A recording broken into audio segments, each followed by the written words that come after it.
And to that piece of lieutenant that's always on his podcast, bash us, him.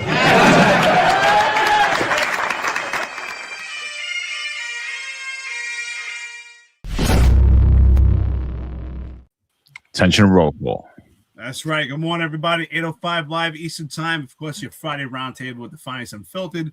And we have recurring guest, Detective Retired Mike Smith. How are you, brother? What's up, guys? Good morning. Today? Good morning, man. How's everybody doing? Outstanding. Outstanding. We appreciate it. John, good morning, Marlon. Listen, I think at this point, anyone in law enforcement should feel touched by this sentencing and the outcome for Sergeant Erik Duran. Just absolutely sad. It's absolutely terrible. You know, I just want to talk first about Sergeant Erik Duran with this this conceptual idea that it won't happen to me. And I say it right now. I'm lucky. Mike, you're lucky. Marlon, same for you and same for John. Every one of us could have been Sergeant Erik Duran. People say, oh, but I wouldn't throw a cooler. No. That's interesting. So you never used resources in or around you that you were technically not trained, but you utilized that resource to do your job. And I thought about this. John, you put out a video. And I was thinking about this also. There are things that cops do every day. Think about that. Every day, almost every job in their performance that are technically not trained, but they do it to get the job done. And so the reality is, the only reason I'm not in jail right now, serving a sentence 3 to 9 years, is pure luck. Because CCRB and the DA's office were gunning for me. Mostly CCRB. But they were sending all the information to the DA's office. But every day, we do things that we are technically not trained to do. I often commandeered cars. I commandeered buses. I commandeered bicycles to do my job. Technically, I'm not trained. So it comes down to this. Do we have to be trained a specific technique? Is it going to be, well, these are items you can use, and these are items you can't use? I believe training should be concepts and principles. Here's a concept, and here's a principle, right? If you're in a pursuit of a perpetrator, that perpetrator needs to be taken down, whether it's wrestling, grappling, maybe throwing an item. But now I think they're trying to say, here's what you can use, here's what you can't use. This is sad times. Good morning, everybody. Let's jump into this. This conversation could go on a long time. John, let's start with you, brother. I think it's going to be a long one, fellas, and rightfully so, you know. So Bronx narcotics sergeant Erik Duran, he was sentenced yesterday 3 to 9 years in prison for the death of Eric Dupree. For those of you that have been watching, you remember Sergeant Duran was the sergeant that was working Bronx narcotics, and he threw a cooler at a suspect who just bought $10 worth of cocaine from one of his undercovers. The suspect was riding on a crowded sidewalk on his moped. The cooler struck Eric Dupree. Eric Dupree fell. As a result of the fall, he died because he landed awkwardly where he went. Sergeant Erik Duran was then prosecuted by the Bronx DA, Darcel Clark, charged with manslaughter. He opted for a judge trial rather than a jury trial. We keep seeing this over and over again. The unions pushing for a judge trial and not a jury trial. And I think that's something that at some point we should start to rethink. And, you know, what's real disturbing about the sentencing is you have a guy, 15 years in the police department, never been in trouble, father, husband, never a problem in his community, not a danger to anyone. And something happens bad at work. A man dies as a result, and he's sentenced to 3 to 9 years in jail by Judge Guy Mitchell. Guy Mitchell, who was appointed to the bench in 2015 by Bill de Blasio. Judge Guy Mitchell, almost immediately upon his appointment in 2018, he gives a sentence of 9 months probation for a youth who beat to death a homeless person on New York City streets. So an intentional murder he gave 9 months for. For what he's deeming as reckless, he gives 3 to 9 years in prison. And again, this is coming from New York State and New York City, where they don't believe in prison. They're trying to lower the head count of prison. So what justice does it serve putting a man in jail for 3 to 9 years that is a danger to nobody? That's what's boggling my mind, is you don't believe in jails. You don't believe in prosecution of repeat violent offenders. You're letting a kid get off for murdering a homeless person. You're just giving them probation. And yet we have an NYPD sergeant who's could possibly spend up to 9 years in jail for what the judge deemed reckless. I mean, I don't know how you go forward in the NYPD. I don't know how yesterday was Comstat and they're just carrying on business as usual. And like, yeah, let's get those mopeds, boys. Let's get those mopeds, boys. And, you know, again, I heard a lot of garbage from a lot of people saying, oh, he wasn't trained. He wasn't trained. He wasn't trained. Well, guess what? You're not trained to stop fleeing felons or fleeing suspects on mopeds at all. So you shouldn't be doing moped enforcement at all. That ruling yesterday should have sparked rhetoric right from every single union saying we're no longer gonna partake in moped enforcement because we are not trained on how to stop a moving moped. And again, we're dealing with numerous crime patterns across New York City, shootings off of mopeds, robberies off of mopeds, and it's a shame, but there's something has to happen. I mean, what are we doing? We're just going to wait for another cop to get 3 to 9 years in jail? It's ridiculous. More and more. Yo, morning, guys. Morning, chat. It's a sad situation, you know, but you know, a lot of us could have seen us getting to this point. You know, you see around the country, like you know, it's not just here. A lot of cops are being you know, they're being indicted for actions that are on duty, and in you know, actions meant to protect their lives or protect the lives of their fellow cops, and they're still getting indicted. I brought up the example of Boston last week. You know, there's a cop in Boston who's now being indicted for a car stop, you know, where he shot at the suspect who was driving a vehicle towards him and his partner. But you know, it's also important to keep in mind here that the judge said that while he believed Sergeant Duran was remorseful, he wanted this to serve as a deterrent. And my question is, a deterrent for what? You know, I mean, the thing is that the real big question here is, if you are trying to apprehend a suspect that's resisting, right, or he's trying to flee, and in the process of trying to apprehend him, he inadvertently you know, dies, okay, or he does something that, again, when you resist arrest, you escalate the situation. When you in the case of this guy, him fleeing on a scooter, you know, escalated the situation, okay. And what's not being talked about is the fact that he could have easily killed someone walking on the sidewalk, you know, or some kid, because there was a park right around it. Okay. And when you escalate a situation like that, you inherently put your life at risk along with other people's lives, you know. And what happens when in that process you inadvertently get killed? Okay. And it's largely through your actions. Okay. Now, if something inadvertently happens to you, does the cop now get charged? Because, you know, this is a precedent that's being set here. And again, when you look around the country and you see other cops being indicted for on-duty actions, I cannot help but think that more of these examples are going to come up. And so my question is, you know, if a perp starts resisting, are we just supposed to let him go? Let him escape, let him walk away? Or are we not supposed to try to apprehend him? And if we try to apprehend them and they inadvertently die in that process, are we now, you know, going to prison like Sergeant Duran? So a lot of questions in this one. And like John said, I think it might be a long one and true.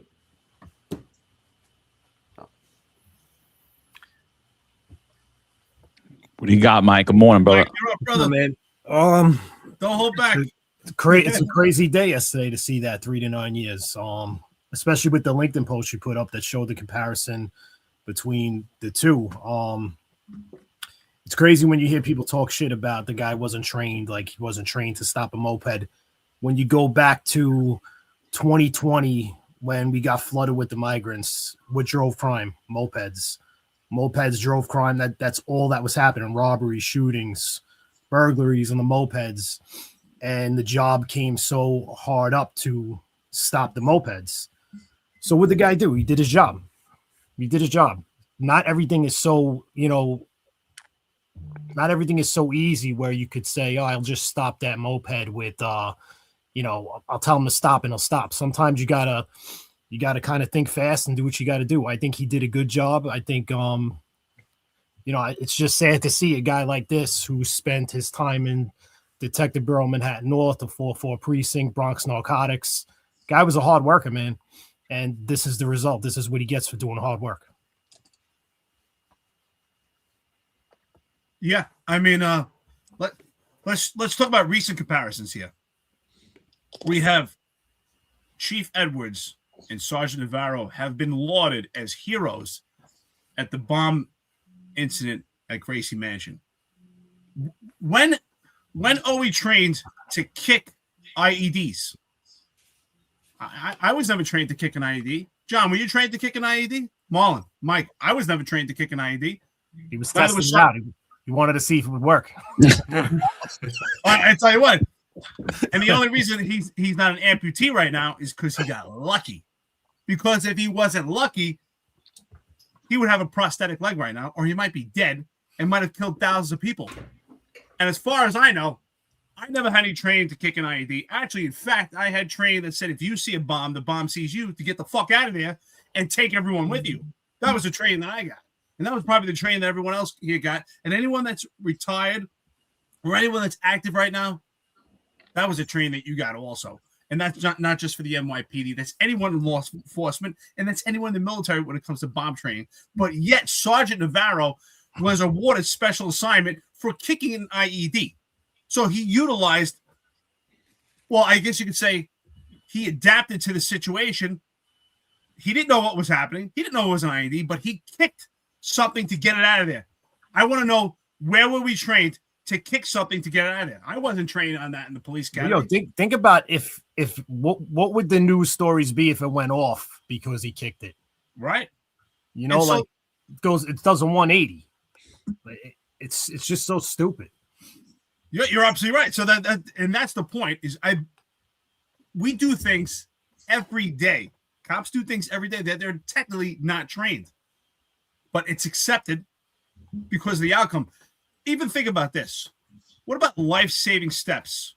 Other than the tourniquet that we carry, cops utilize resources in and around them every day to save people's lives, and are they trained with it?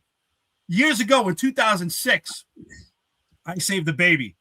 I was working Staten Island, the 120 precinct. Mike, if you remember, John, I don't know if you remember, it was a baby that crawled out 3 stories high and sat perched atop an air conditioner. An 18-month-old baby.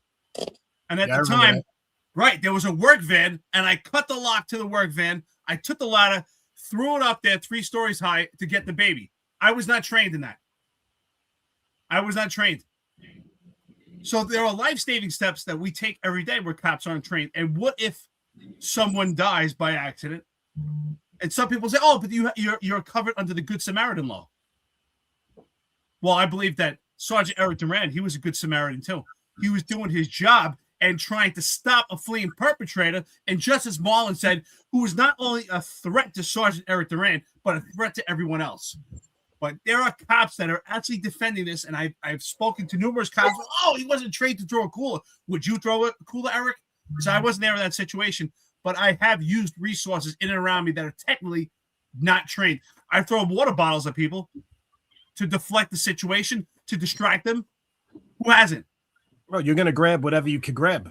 Exactly. I mean, John, were you trained to kick an IED? I wasn't. I missed that class because tell me if I knew, maybe I would have gotten special assignment sergeant. I was actually trained not to kick an ID. Exactly. That was the training I received, is like, don't kick anything that you don't know what it is. I mean, I think even if you want to look at like what's going on as far as crime wise in New York City, we just had a 7-month-old baby shot. 2 perps on a moped started spraying into a crowd. 7-month-old babies killed. 2-year-old brothers grazed. Let's put Sergeant Duran on that scene. They flee on a moped. Would it be okay if Sergeant Duran threw a scooter in that scenario? And I'm going to say right now, it 100% would be. If Sergeant Duran threw a scooter at those 2 gang members that were fleeing on the moped, and they fell, and they both died as a result of it, or one of them died as a result of it, I don't think he goes to jail. I don't even think he gets prosecuted. I think he gets lauded as a hero. And it's the same exact scenario. Doesn't change anything, because what do you think? Like, one of your undercovers just bought coke off this kid, right? You're setting up. Do you think that he's not armed? You're not assuming, like, you're not assuming that there's a gun there. You suspect that more than likely there's going to be a gun there. Based upon all of the crimes happening in New York City off of mopeds, they're almost entirely, all of them are involving firearms.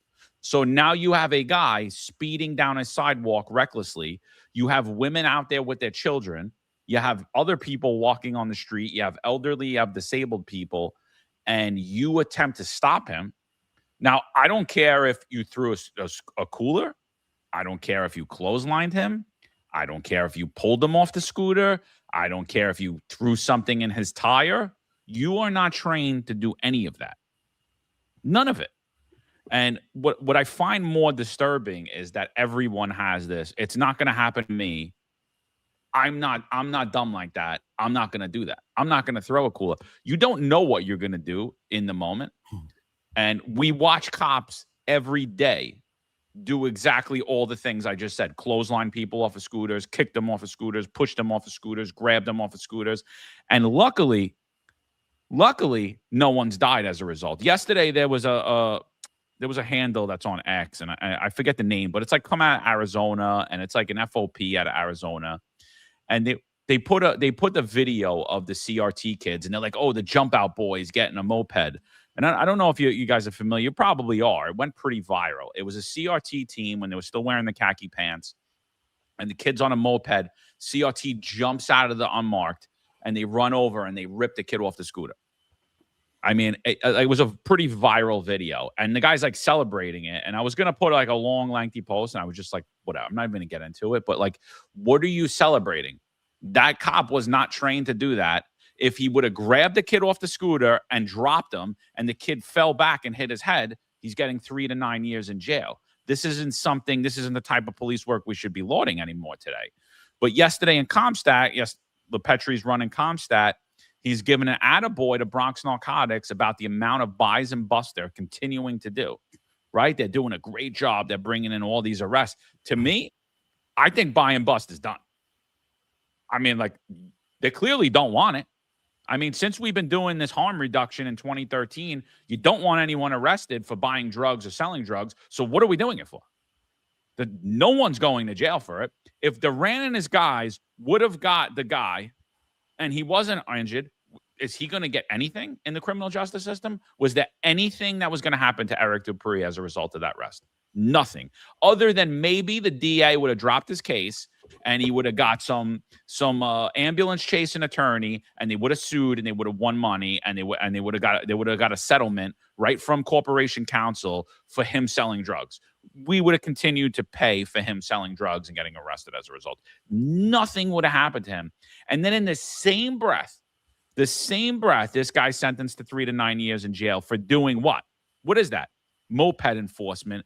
LePetri's asking for more moped enforcement and praising the moped enforcement unit. So we have a unit in the NYPD, and we have cops going out there doing untrained moped enforcement. Why in your right mind would you ever, any cop in New York City ever stop anyone off a moped ever? Unless they willingly stop, you pull them over and they listen to you, fine. If they run on you, It's over, guy. You're not allowed to chase.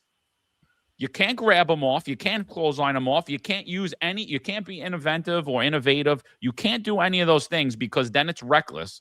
So, Judge, what's his name? Judge Guy Mitchell. He did. He gave a deterrent to the other cops. The deterrent was you shouldn't be doing moped enforcement and you shouldn't be doing buy and bust. But most of you are too stupid to understand it. LePetri doesn't care. You think he's going to visit? Is he going to visit Sergeant Duran in jail? Is he going to put money in his commissary? Is he going to take any money out of his check and send it to his wife and his kids? No, right? And shame on the SBA. No, I'll probably try to hook up with his wife. That's all. Yeah. They probably try to bang her. Yeah, they probably try to bang, vulnerable women. NYPD chiefs love going after vulnerable women. That's their, because that's all they got, really. They would never get laid if it wasn't for their fucking position and going after vulnerable women that they have access to. Oh, you're damn right. Because they're a bunch of fucking predators. We're making a joke here, but I wouldn't be surprised if there's some high-ranking people hitting on his wife. I would not be surprised. Predators, bro. Legit predators. Jeffrey Madry was a predator. I mean, and clearly we see that, right? Fucking. So here you go. So the judge should have gave you a deterrent, but nobody cares, right? Nobody cares, dude. The SBA puts out a petition to keep Sergeant Erik Duran. Why wasn't there 35,000 signatures from the NYPD? Why was there only 11,000 and a lot of it from people not even in New York City anymore? Why wasn't there 35,000 signatures on that ballot? And why isn't the SBA right now doing a fundraiser asking for $100 from every member of the service? Right? $100. Think about this. You go out there, you do your job, and next thing you know, you're in jail for 9 years because you got unlucky. Not because you're less skilled than anybody else, because all of you suck. Because we've been watching videos after videos. You all look untrained. You all suck. There is no more training. So nobody out there is skilled anymore. I'm sorry. I don't care who you are. Every time something like this happens, at least while this guy's sitting in jail for 9 years, his kids and his wife have $3.5 million. If all of you reached in your pocket for $100, right? At least this guy could sit there with his mindset. But no. But instead, the SBA could only come up with 11,000 signatures that did absolutely nothing when there should have been 35,000 signatures from law enforcement just in New York City. Just in New York City. You should have had the court offices. You should have had the correction offices. You know why? Because they don't care. That's why. That's why. Nobody cares. You're on your own in this job. You're on your own. You're putting your family at risk. Me, if I'm doing buy and bust right now, I'm in narco right now, I'm going to say, send me to community affairs and I'll go hang out with Victoria Perry and we'll go to Columbus, Ohio, so we could pretend that a town of 800 people with 2,100 cops could teach us how to police protest and teach us about counterterrorism. I'll go do that because there's a better chance that I'm going to get grade or I'm going to get SDS or I'm going to get LSA or I'm going to make deputy inspector by doing absolutely nothing than going out there and doing God's work.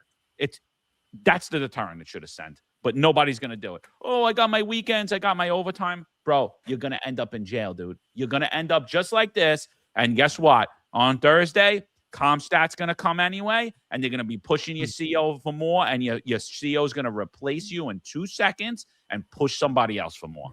They're not, you know who's going to remember Erik Duran? Nobody. Nah, bro, it won't happen to me. Nah, see, I want to throw a cooler. Nah, it wouldn't happen to me. I'm a smart cop. It don't happen to me. You know? Yeah, that's how the job works, bro. It's nobody cares about the fire if it's your neighbor's house burning down. You know? It's not gonna reach my house until it actually reaches your lawn, and now it's your problem. That's unfortunately how the job works. And you mentioned John mentioned about the LePetri and the administration pushing guys for buy and bust now. That's how the job works, right? The job pushes you to be aggressive and tosses you to the wolves when things go sideways. Okay, that's just the nature of it. And I suspect, I've been suspecting that everybody knows it's wrong, but this is how the city manages to keep down crime as much as it does, because don't get me wrong. I do. We all agree here that crime is up. You know, crime has been up since we went into the 2010s and the de Blasio administration. But we are not like Chicago, okay? Where you know, there are parts of the city that are completely lawless with the South Side over there. You know, I suspect that this is how they get things done, right? You have two sides pushing against you as a cop, and you're kind of stuck in the middle, and you're going to be the sacrificial lamb. Okay, you have the job pushing you to be aggressive, and you have the liberal establishment who's pushing you to who's going to throw you to the wolves when things go sideways because of you being aggressive. You know, and that's just the way it is. And the job is already calculated that there's no way out of it. There's no way to enforce the rules, but other than that way, because the liberal establishment, they don't want to push back against, and the liberal establishment hates you as a cop and doesn't want you to do anything. But at the same time, they don't want New York to become like Chicago to that point, you know. So this is how the job works, you know. And Sergeant Duran is going to be in the news this week, but I guarantee you in 2 weeks, how many cops are going to remember his name? You know, the same cops who are watching this and saying, "Man, that's fucked up." You know, that is fucked up what they did to Sarge. You know, 2 weeks, you ain't gonna remember Sergeant. Okay, he's gonna be just a memory and just another one of these examples, like Daniel Pantaleo. You know, another one of these examples where the job screwed a cop. You know, and it's gonna be business as usual in another 2 weeks. I'm sure before his last paycheck comes out, the union dues will come out of that check, though. I'm sure the union dues. Yeah. Gonna have to pay in advance too, probably take more from them. It's crazy though, Marlon. You made a good point when you said like this is what the jobs come to. It's every man for himself. Especially more now under this terrible leadership we have.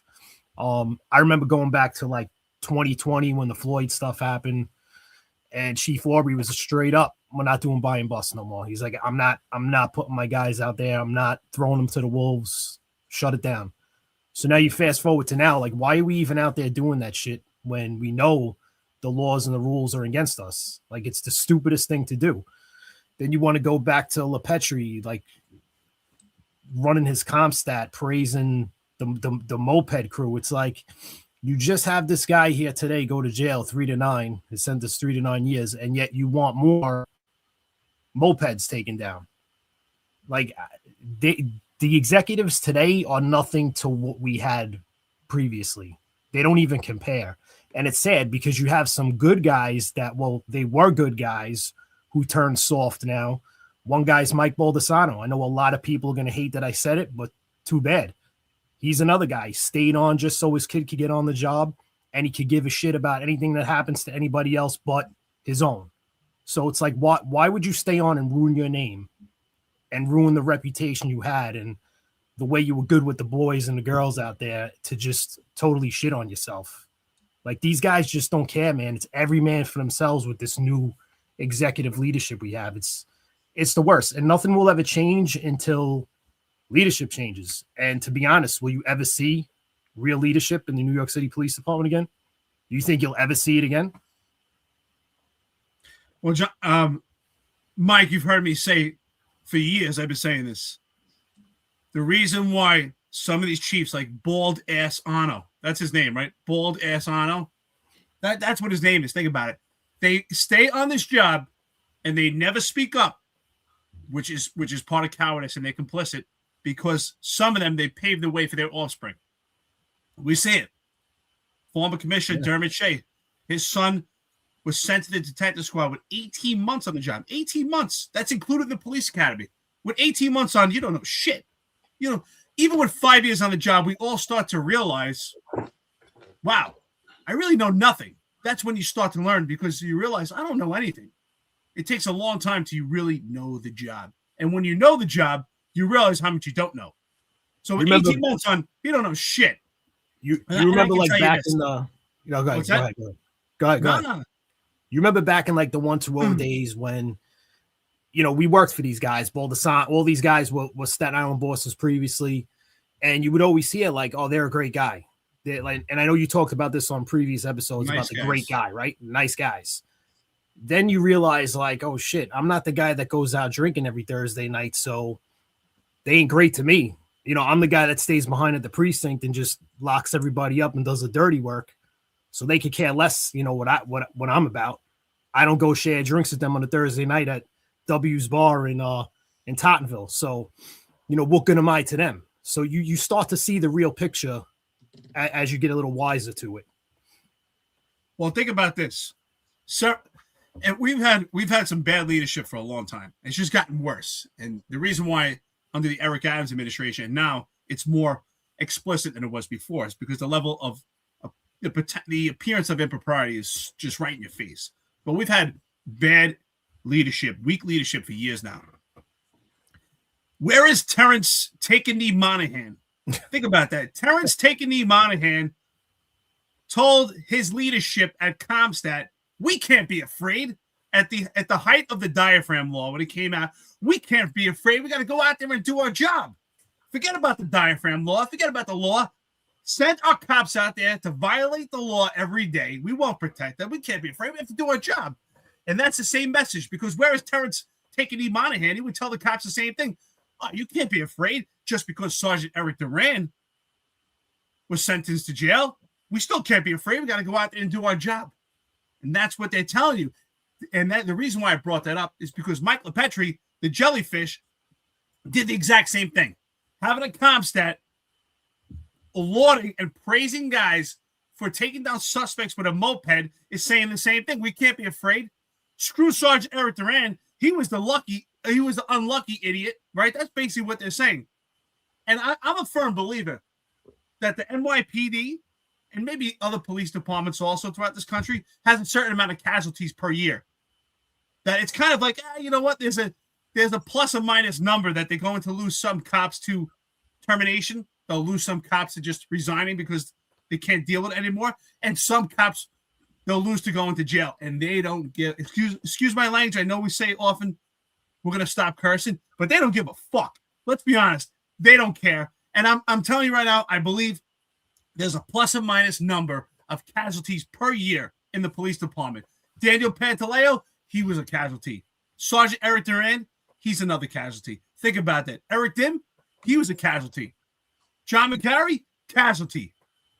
Marlon, casualty. And Mike, so are you.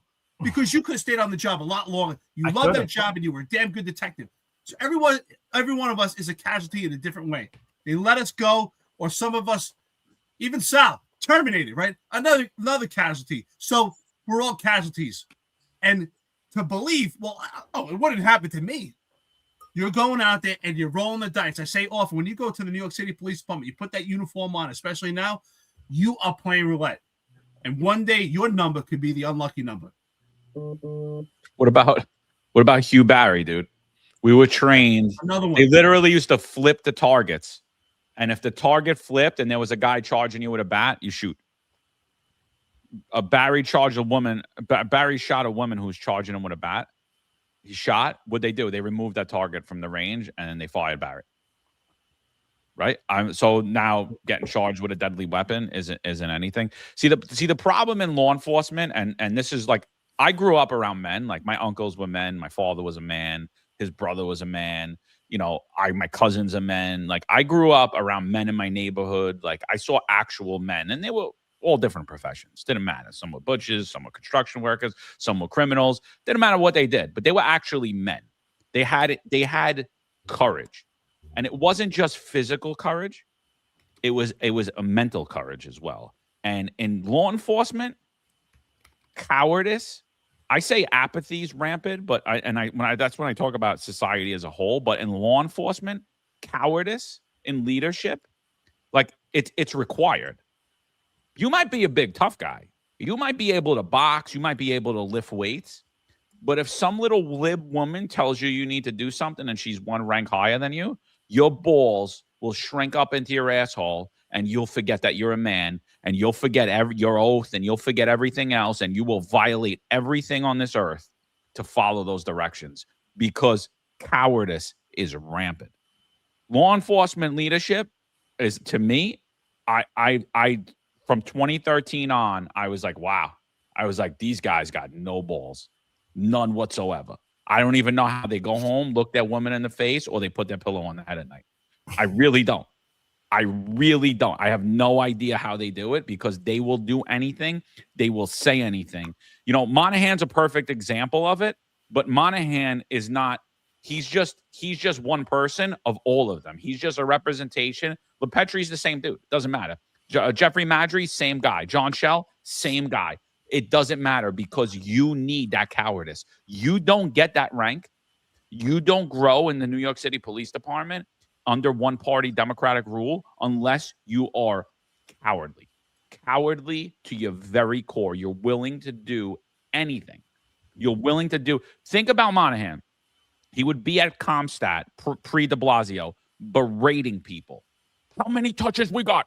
How many touches we got? Why are you not out there? What a touches? UF 250s. We need to be out there touching people. Blah, blah, blah, blah, blah, blah. Ripping people to shreds. Ripping people to absolute shreds. De Blasio comes in. We know that doesn't keep us safer. Really? When did we learn that, Chief? Just by a mayoral election? Because you've been barking this for the last 20 years. You know, and so that's I think that's the real problem in law enforcement, is people actually think there's leadership. And I totally agree with you. Like, you know, the nepotism, cronyism was always in the police department. But even the guy they go out drinking with, that they take care of with, that they give grade to, they will throw that guy under the bus in a second. I'm not kidding. I've been saying it for a long time, and I truly believe it. I've seen it done. The majority of cops in the NYPD would, and especially the leadership, the majority, almost the entirety of the leadership, they would walk their own mother into a gas chamber if the mayor told them to do so, and they would justify it. I had to do it. I had 9 more months before I got forced out. I got to get that. I was going to get 66% if I didn't do that. I wouldn't get the 66%. I didn't even get my last year raise. I have to get that next 3 months. I have to walk my mother into the gas chamber. They would justify it in their head, and that's the major problem. Stephen Dess asked a great question. He said, "What are your thoughts on having a change of venue for this trial? No cop will ever get a fair jury or judge trial in New York City." So first of all, I don't think that you could even get, you need a judge to give you, you need a judge to grant you a change of venue for the trial. Me personally, if it's me, I'm not telling anybody what to do, but I'd rather face a jury of people than have a radical judge make a decision for me. Because I mean, like, I don't know, like I've shown testimony from the courts, I've shown testimony from the appellate judges, I've shown you they are radically captured in New York City and in New York State. Radically captured. We had a judge who's still on the appellate court today ask, how could a cop be a Christian? How does that work with the whole thou shalt not kill thing? And she wasn't removed from the bench. That is the most discriminatory statement, anti-Christian statement I ever heard in my life. And absolutely nothing was done about it. If she would have said that about a Muslim, or if she would have said that about a Jew, she would have been removed from the bench before she even stepped off the bench. She would have been removed. But like, we don't care. We just let that. You go to court, you swear to tell the whole truth and nothing but the truth before God, but they don't even believe in God. They and look at the rulings, look at the COVID rulings. They completely violate the law. The judges do not care about the law whatsoever. They're just pushing the narrative and the agenda. I don't want a judge ruling. I don't. I'd rather go in front of jurors that hate the police. I'd rather have an entire because you know what? They're still less captured than those judges are, in my opinion. What do you guys think about that? Well, about the agenda, quickly, the agenda, you know, it's important to keep in mind that this agenda it never sleeps, right? And the reason why I'm saying that is because I was looking at this. Now, we're probably not gonna have time to talk about this, but I was reading through the mayor's preliminary racial equity plan, and it struck me how much the agenda in there was the agenda like several years ago. during the scamdemic and during the de Blasio era, right? A lot of the stuff that they pushed then is pushed here. And the reason why I'm talking about this is because the agenda, when you look at the agenda, you see the merger of both sides of the aisle. So you can have a guy like Monahan tell you to be aggressive and pushing guys to have touches at Comstat, right? And then Monahan goes back and he talks to these liberal academic women, progressive women in units like the Strategic Initiative Bureau, and he's gonna yes ma'am whatever they want, whatever bullshit they want that's unrealistic, right? You're gonna get yes ma'am. And the reason why, again, the agenda is the merger of both sides, right? Now, the reason why a guy like Monahan is going to say yes to everything is because it's their way of getting into the corporate life afterwards. And my point here is that both sides are working against the interests of cops here, okay? And if NYPD officials and if the unions in particular, and in particular the Captains Endowment Association, if they actually spoke up to a lot about this, it would all end, okay? Because, if the chief, certainly in the case of the scamdemic, if the chiefs had said no, right, nothing would have happened. What are you going to fire all the chiefs? What are you going to fire the entire police department? But they say yes, and they continue to say yes to the BS agenda from these academics who don't know anything about the streets and don't know anything about policing, actual policing, okay? They continue to say yes because they want their rewards in corporate life afterwards. And if they push back against this, then they're not getting that $500,000 security gig in Wall Street. And that's the inherent problem here. Would you opt for a jury trial, or would you allow the judge trial? Well, I'm not sure it matters at this point. 100% it matters. We keep opting for a judge trial, a judge's decision, and we keep getting radical judges looking to throw cops in jail for longer than they'll give violent repeat offenders. All you need is one juror to say no, and you have a hung jury. It absolutely matters. Cops, the unions, I don't know what the fuck you guys are doing. Honestly, I don't know. Like, I would love to just go your books and see how you spend money and see the car leases you take, because I guarantee you guys are like, you guys were the kid, like you guys were the kids in high school that you just like, while the rest of us were doing math, you were just like drawing an apple in high school, like, and like you've achieved your limits, like you've surpassed your limits, like you're way past them, like, like this is like, these are not smart people. Like, this is something that really, really, really needs to be considered going forward. Like, really needs to be considered. Are you gonna leave it up to the guy who says that makes this decision, fatally beating a homeless man for the fun of it and gives him 9 months in jail? This guy doing his job 9 years in jail. See, I don't think it matters at this point. New York City is in such a. I think the fight isn't in court. The fight is outside court. Okay, the fight is the entire get that, system. But you're in court and you have no choice. Here's your choices. You have a judge trial or you have a jury trial. I totally understand. I agree with you 100%. New York is completely captured, but these are your choices. You're in the arena. You got no choice. Do you pick a judge or do you pick a jury? I may still take my chance with the judge. I'm going with the jury. I'll roll the dice. Go with the jury.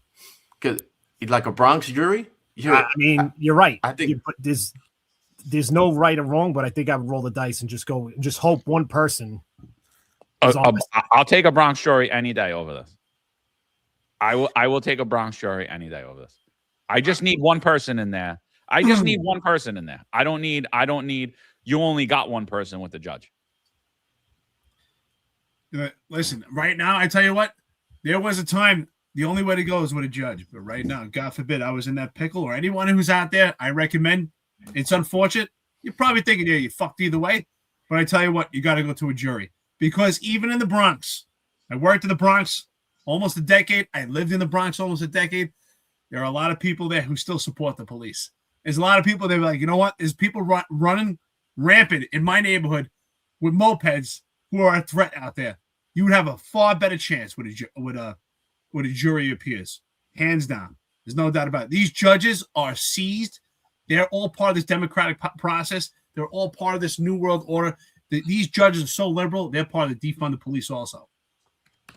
My visual zone says it here. All it takes is one juror to be on the fence, and the trial is over. Makes no sense why they went with the Bronx of all places. Idala is dumb. So Artie Idala is the attorney. You've seen him sitting there with him. You know, he has John Schell and Tariq Shepard. They're doing like True Crime Thursdays on his radio show that literally nobody listens to. But you know, I don't blame just Idala. I don't blame Idala though. Like this is what law enforcement's been doing, and I'm telling you, this is the unions just do everything that's always been done. Like, oh, we'll just keep doing the same thing, and we just keep getting worse and worse and worse and worse. Let's just keep doing the same thing, hoping for a different result. I mean, I'm telling you, like we've covered all of these trials. They've all picked judge trials, and what has all happened? All of these people have been pushed towards jail. The only one that didn't go to jail, and he almost went to jail. He almost went to jail was Juan Perez. He almost went to jail, but he didn't even do anything. The guy killed himself a year later after the incident, and he still almost went to jail. He still almost went to jail for the guy killing himself a year later. Like, it's crazy, dude. You see in the chat, somebody put change of venue, Staten, Italy. Well, listen, Staten Island at this point is no longer Staten, Italy. Anyone who calls Staten Italy right now has not been to Staten Island in a long time because it's a complete different facade. It has a different appearance. You know, I speak to people often, and they tell me that there's street signs in Muslim names. So there's no longer an Italian pride. It's Muslim, it's Chinese, like all of New York is Chinese street signs now.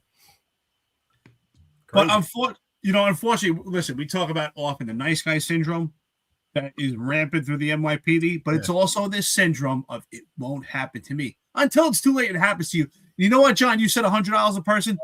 It should be $1,000 a person. Every cop right now, I put that out on social media. I haven't been on social media much lately. I've been so busy, but I was on social media the other day, and I said the same thing. Why is there only 11,000 cops? It should be every cop in this entire country sign that petition. Every cop should say, you know what? Every time that you wrong one of our cops, we're going to make his wife so rich and so prosperous that you're going to regret making this.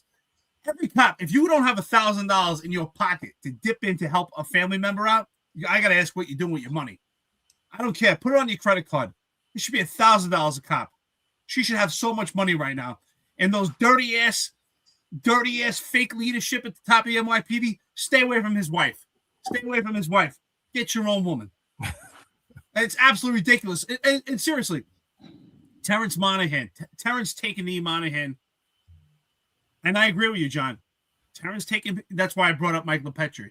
Terrence taking the Monahan, Mike LaPetri, Jimmy O'Neill, Dermot Shea, they're all the same guys. I was told, they were cops, until they get to the point of leadership. Because if you make it up into the NYPD, I'm sure at this point you probably have to go through a scanner. And when you go to that scanner, if you're still showing a pair of balls, you have to go out of that scanner, clip your nuts, and then you could go through and make it up to the top of the NYPD. Because, and I'm telling you right now, there is a number plus or minus when it comes to casualties. They don't care. Daniel Pantaleo, he was just a casualty. Erik Duran, Hugh Barry, one after another, and we were all casualties. And Marlon, this I think you made the best point. The fight is not in the courtroom; it's a little too late. That's why I say often these unions they pack the courtrooms. But what's the preventable measures? What are they doing so this doesn't happen to a fellow cop? What are they doing? They didn't do anything about the diaphragm law. And I tell you what, here's my advice for any cop that's out there right now. Whatever your union tells you, do the exact opposite. I did the exact opposite that the union told me, and that's why I retired. If I would have listened to the union, I would have been Sergeant Erik Duran. And whatever the union's telling you, do the exact opposite. If you're in the SBA and Vinnie Vallalong is in your ear, and that SBA delegate is kicking your leg under the table, do the exact opposite, because they will lead you down a path of destruction. They'll ask you for your union dues. They'll make sure you're paying, but they'll lead you down a path of destruction. You know what we're going to do, kid? We're going to pack the courtroom. Yeah. I'm going to put out a petition online, and then when they hang you, I'm going to put a statement out to the papers. Wow, bro. Sick. Yeah. Great idea. Great idea. I wonder where My delegate told me you can't throw coolers. Oh, okay. I love when guys tell me, John, you probably get it often too. Cops call me. Oh, my delegate told me this. I said, do you think your delegate even ever opened up the patrol guide? The problem is they haven't, and they haven't been. Most of them haven't been doing real cops work in God knows how long. So they forget what it's like to actually be out there in the street in the mix of this stuff. So you get advice from somebody that's been in a suit doing nothing except going to luncheons for their whole career, who's giving you advice on what to do. They just want to make the deal and get it over with. Yeah. That's all they do. You think these delegates want to go against their commanding officer and lose their Saturday, Sunday gig? If you're a delegate and you're not on patrol, you got to ask yourself, are you really fighting for these cops? Because most of the delegates shouldn't even be allowed to not be on patrol. Exactly. Or at least in a working unit.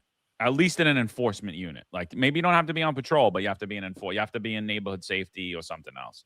You can't be a delegate and you can't be a traffic guy either who works by himself. Because if you work by yourself, I'm sorry. Would you be you can't be on conditions team with weekends off, brother? Would you be the but you got to work, you know. Do you think you could be the RMP coordinator? You think that's a good gig for absolutely not. You think the RMP coordinator is going to go against the commanding officer?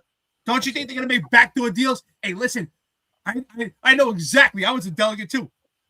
They go behind closed doors. Hey, listen, what are we going to do for this cop? Let's, and they put on a show. Just like if you're going through a divorce, two lawyers, they go to the back and put on a show, and they're talking about what they did Friday night, and then you pay them $10,000 for bullshit. It's the same thing with your delegates. They're in the back with the commanding officer, pretending that they're going to fight for you, and then you're going for your command discipline, and it's already set. It's already set. You think that guy is putting his ass on the line and he's going to lose his weekends off so you don't lose 5 vacation days? Come on now. Anytime I ever got in any kind of trouble, and it was a lot of times, I'd always go to the CO one-on-one. I would never want to bring the union into the mix. It was always better off, especially if you got a good relationship with a CO. You just get it done right then and there. You don't need any third party to go in there and negotiate a deal when you already have a good relationship with your bosses. Yeah. My visual phone says tough spot, but I take my chances with the jurors versus from the Bronx than versus a judge appointed by Bill de Blasio. Hope the appeal works, but it's not looking good. Look, and I see a lot of people in the chat saying, well, it wasn't a good look to throw the cooler. What do you mean he threw a cooler? And again, I'm just going to ask you the question. Let's change the scenario. A 7-month-old baby's shot on the streets of New York City. His 2-year-old brother is grazed by bullets from 2 perps on a moped. The only option you have to stop them is a cooler next to you. Do you throw the cooler? I do. I know Sergeant Duran does. I know the guys on this panel do. Is that okay? Yeah, I think every single one of you will say it's okay. So why is it not okay here? Wasn't trained. I'm not trained to do it in that scenario. But you'll applaud the cop calling me hero, regardless if both of those perps fall and die. So that's like, what's the standard? What's the standard? I don't know. I don't know what the standard is. The standard is whether it looks good or it doesn't. Police work does not look good. So if that's your standard, if your standard is, well, we could only do things that we're trained to do, and what looks good, then you can't do anything. You can't even write a summons. You can't even put your uniform on and step out of the precinct. So let's just end it and figure out what we're gonna do forward. Because there's no reason to ever put police out there again. If that's your standard, everything has to look good, and you can only do what you're trained to do.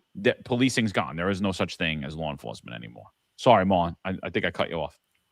No, I was gonna say, well, before I go on, if the standard is only do what you're trained to do, then I don't want to hear you talking about the NYPD substandard training in the NYPD, okay? Because they don't train you to do a lot of things, okay?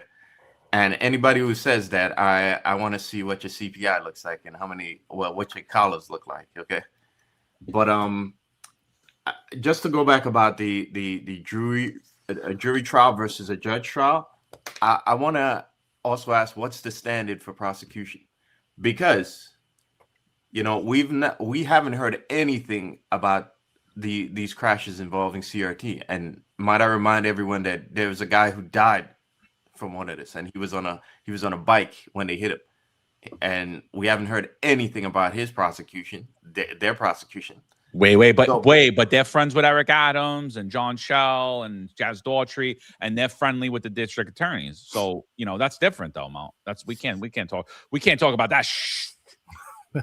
Yeah. And they have nice pants. They have khaki pants. Khaki pants. They're highly trained. Remember, DOI came out with a report and showed us all the amazing training that CRT has in the khaki pants. That's why. Yeah, they watched a lot of videos online, answered some questions. Yeah.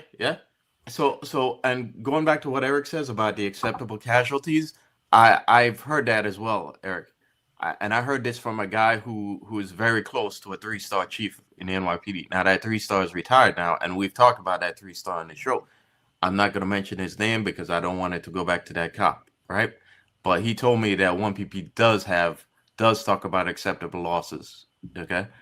And so I think that is a fact. I think they're willing to, again, you see it with his khaki pants, guys. You see, they're not being prosecuted, but their job is giving up Sergeant Duran, okay? And which goes back to the agenda. And what I believe is that if it gets to the courts, you're screwed. And the job should have defended Sergeant Duran. And I mean, look, they all go, Darcel Clark. You had all these union guys, all these union bosses going and partying it up at Consafrito with Darcel Clark, with like Letitia James, all these guys. They're all, they're all drinking and partying together. I mean, and here it is. And now a cop is getting thrown to the wolves. Why? When other cops who do other things aren't, they're protected, but this sergeant isn't. So what's the standard here?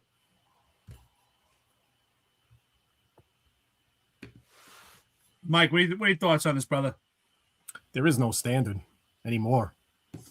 It's wild. And I'm going, just to go a little off topic, I'm reading something in the chat.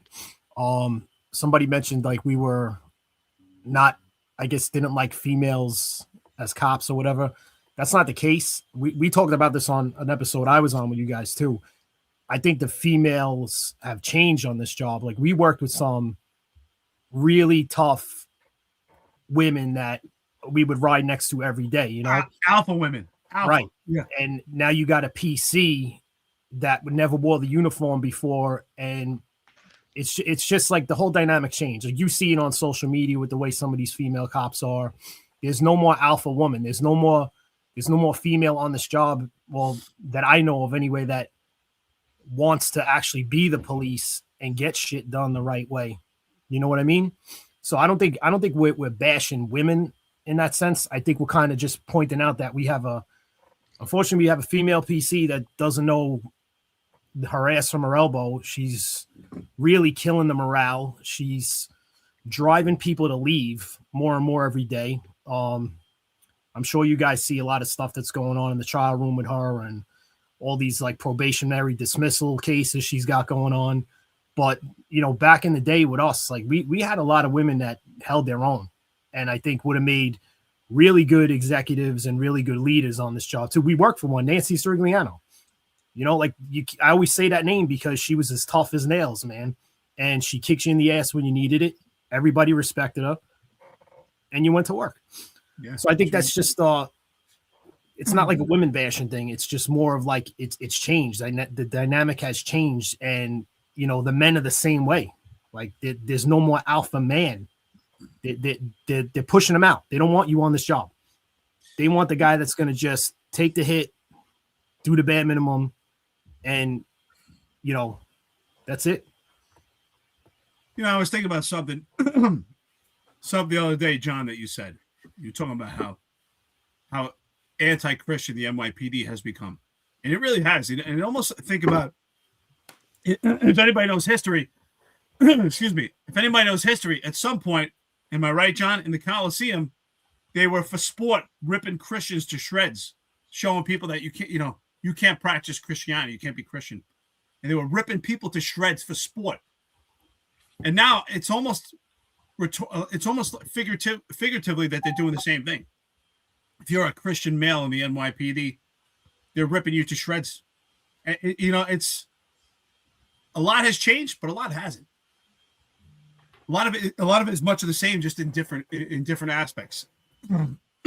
But my point to bringing that up is just showing that the NYPD at this point is following a template, and for the leadership that's moving up the job, they're following the template, and they're all playing the same game. Right now, they want to create diversity. You have to be anti-Christian male, and with this diversity, we didn't get blacks that want to do the job. We didn't get females that want to do the job, and that's what we're talking about. We had plenty. We've always had blacks on the job. We've always had minorities, and we always had females on the job. And the females that we had, when he referenced Nancy Sirigliano, other females, Michelle Rodriguez, I worked with, they were hardcore. They were women. They were feminine as could be. They were married. They had relationships, but at work, man, they were cops, and they were tough, and you knew it, right? When you were a rookie on the job, listen, I was a Marine. I served in combat, and I felt safe and comfortable when Nancy Sirigliano was there because she knew what she was doing, and she had more balls than these guys do right now. Figuratively speaking, she had more balls than these guys do right now. It's absolutely ridiculous. You know what's interesting?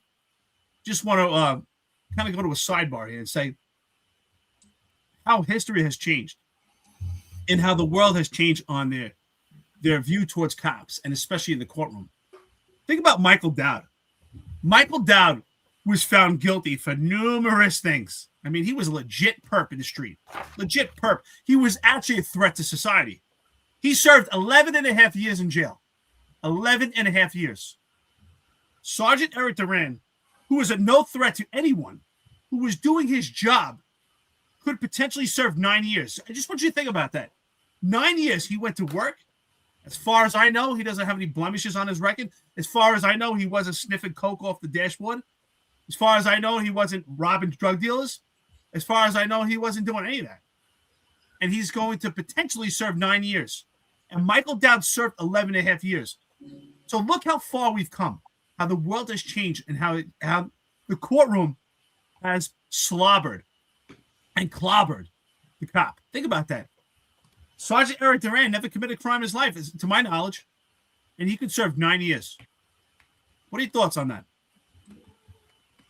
Look, I think, I heard a lot of garbage yesterday. I listened to a certain podcast. They didn't bring up any of my points, but I heard a lot of garbage about how Pantaleo didn't follow his training, and that's why he was ultimately fired.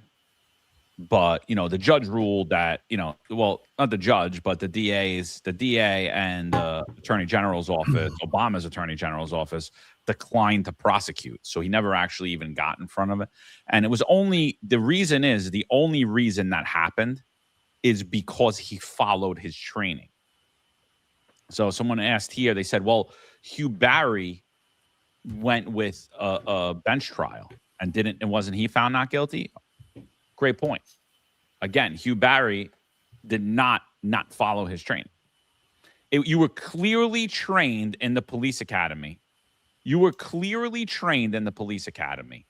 That if somebody charges you with a bat, to shoot them. You had to pass a test that if you didn't pass the test, if you didn't get 100 on the test, you were not becoming a cop. And one of the questions was, if someone charges you with a bat, shoot or don't shoot. If you wrote don't shoot, you failed. You weren't becoming a police officer. You had to write shoot in order to be the police officer. So that was his training. So a judge would have really had to make a really wild decision to put Hugh Barry in jail. So anything that's questionable, and most of police work is questionable and in the gray area, most of that, Hugh Barry would have went to jail. Danny Pantaleo would have went to jail.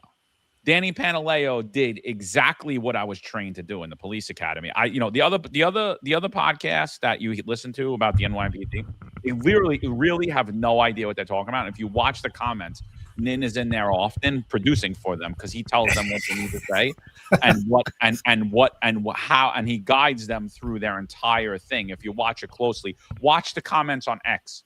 Don't watch the comments on YouTube. Watch the comments on X, and you'll see who's producing the show, and who's giving them their thoughts. When Jack went to the police academy, what did he learn? Just curious. He learned that he wasn't man enough to become a cop, so he was just going to criticize them. That's what he learned. But they said that Danny Pantaleo didn't follow his training. So when I was in the police academy, I was trained to take somebody down from the head, because as goes the head, goes the rest of the body. Then they told us to basically strike people until they gave you their hands, or use techniques where we would bend your limbs back in order to get compliance. But then once you were cuffed, we were trained to roll you to your side to promote free breathing and to call an ambulance and to call your boss. Danny Pantaleo did not want to throw one strike. He took Eric Gardner, who was 3 times his size, down from his head, took him to the ground, was able to get him cuffed, rolled him to his side to promote free breathing, and called an ambulance and called his boss. That is exactly the training that I was given. And that is the only reason that he wasn't prosecuted and in jail today. That is it. Because, and at that time, you still would have had people like myself that actually had a pair of balls in their pants that would have testified to, yes, this is my training. That was my training. I was trained exactly that. Here are my notes from the police academy. And so that is, you got to really think about where you're getting information from and who's giving it to you. Don't take what you're hearing, even from this show, at face value. We've been wrong, but we're not intentionally wrong. And we don't talk about things that we traditionally don't know. Sometimes we get it wrong, but that was insane to hear. But when you think about the bench trial in Hugh Barry, you have to think about that. How could you reasonably find him guilty when literally you could not become a cop if I was to tell you someone's charging you with a bad shooter, don't shoot? How could you reasonably do that? That would have been overturned in an appeal court right away. Like, law is almost like a game of chess. Right now, everyone that's went in front of Manhattan Supreme Court for the COVID, their case has been thrown out day one for COVID. Here I am. I'm going on about a year now, and this judge is still trying to figure out how she's going to throw my case out, because the law is completely on my side, and all the points I've argued, New York City violated, and she's just sitting there going, all right, how am I going to deny this? I got to figure this out. It's not about the law. It's a game of chess. So they followed their training, but if you're in the gray area, you're going to jail. That's it. He pushed him, clotheslines him, kicks him, still going to jail. Doesn't matter. The cool is irrelevant. Cool is irrelevant, in my opinion. Yeah. Again, what if there's a video circulating online. I'm not sure we'll get to it today either, of cops trying to arrest an EDP, right? And the EDP is, he's resisting, and cops are trying not to put force on his upper torso. Diaphragm law, we talked about it many times there. But again, if you're trying to arrest a resisting perp and he's injured in that process, will you now be prosecuted is my question. Okay. And it has to be thought of, because this is a precedent that's been set. Okay. And to Eric's point, things are getting worse because, there's a lot of reasons, but things are getting worse, and the politicians have no answer for it. Again, an answer to all the problems we have in society now means they're not getting their crumbs, and they're not getting that. The corruption would have to be ended or curtailed, right? And that's not happening. And things are getting worse, and they need a sacrificial lamb and they need hollow gestures in order to satisfy the anger of the public. And unfortunately, that's becoming cops, because as we've seen, they've spent the last decade or more demonizing cops. So it's easy to displace the problems of society on cops. And it's easy to throw a cop out there to get prosecuted and say, hey, look, I'm doing my job, trying to make your lives better. When in reality, it's not going to improve their lives. And I think this is going to keep happening because they have no answers for the real problems in society and the real problems in the Bronx. Yeah.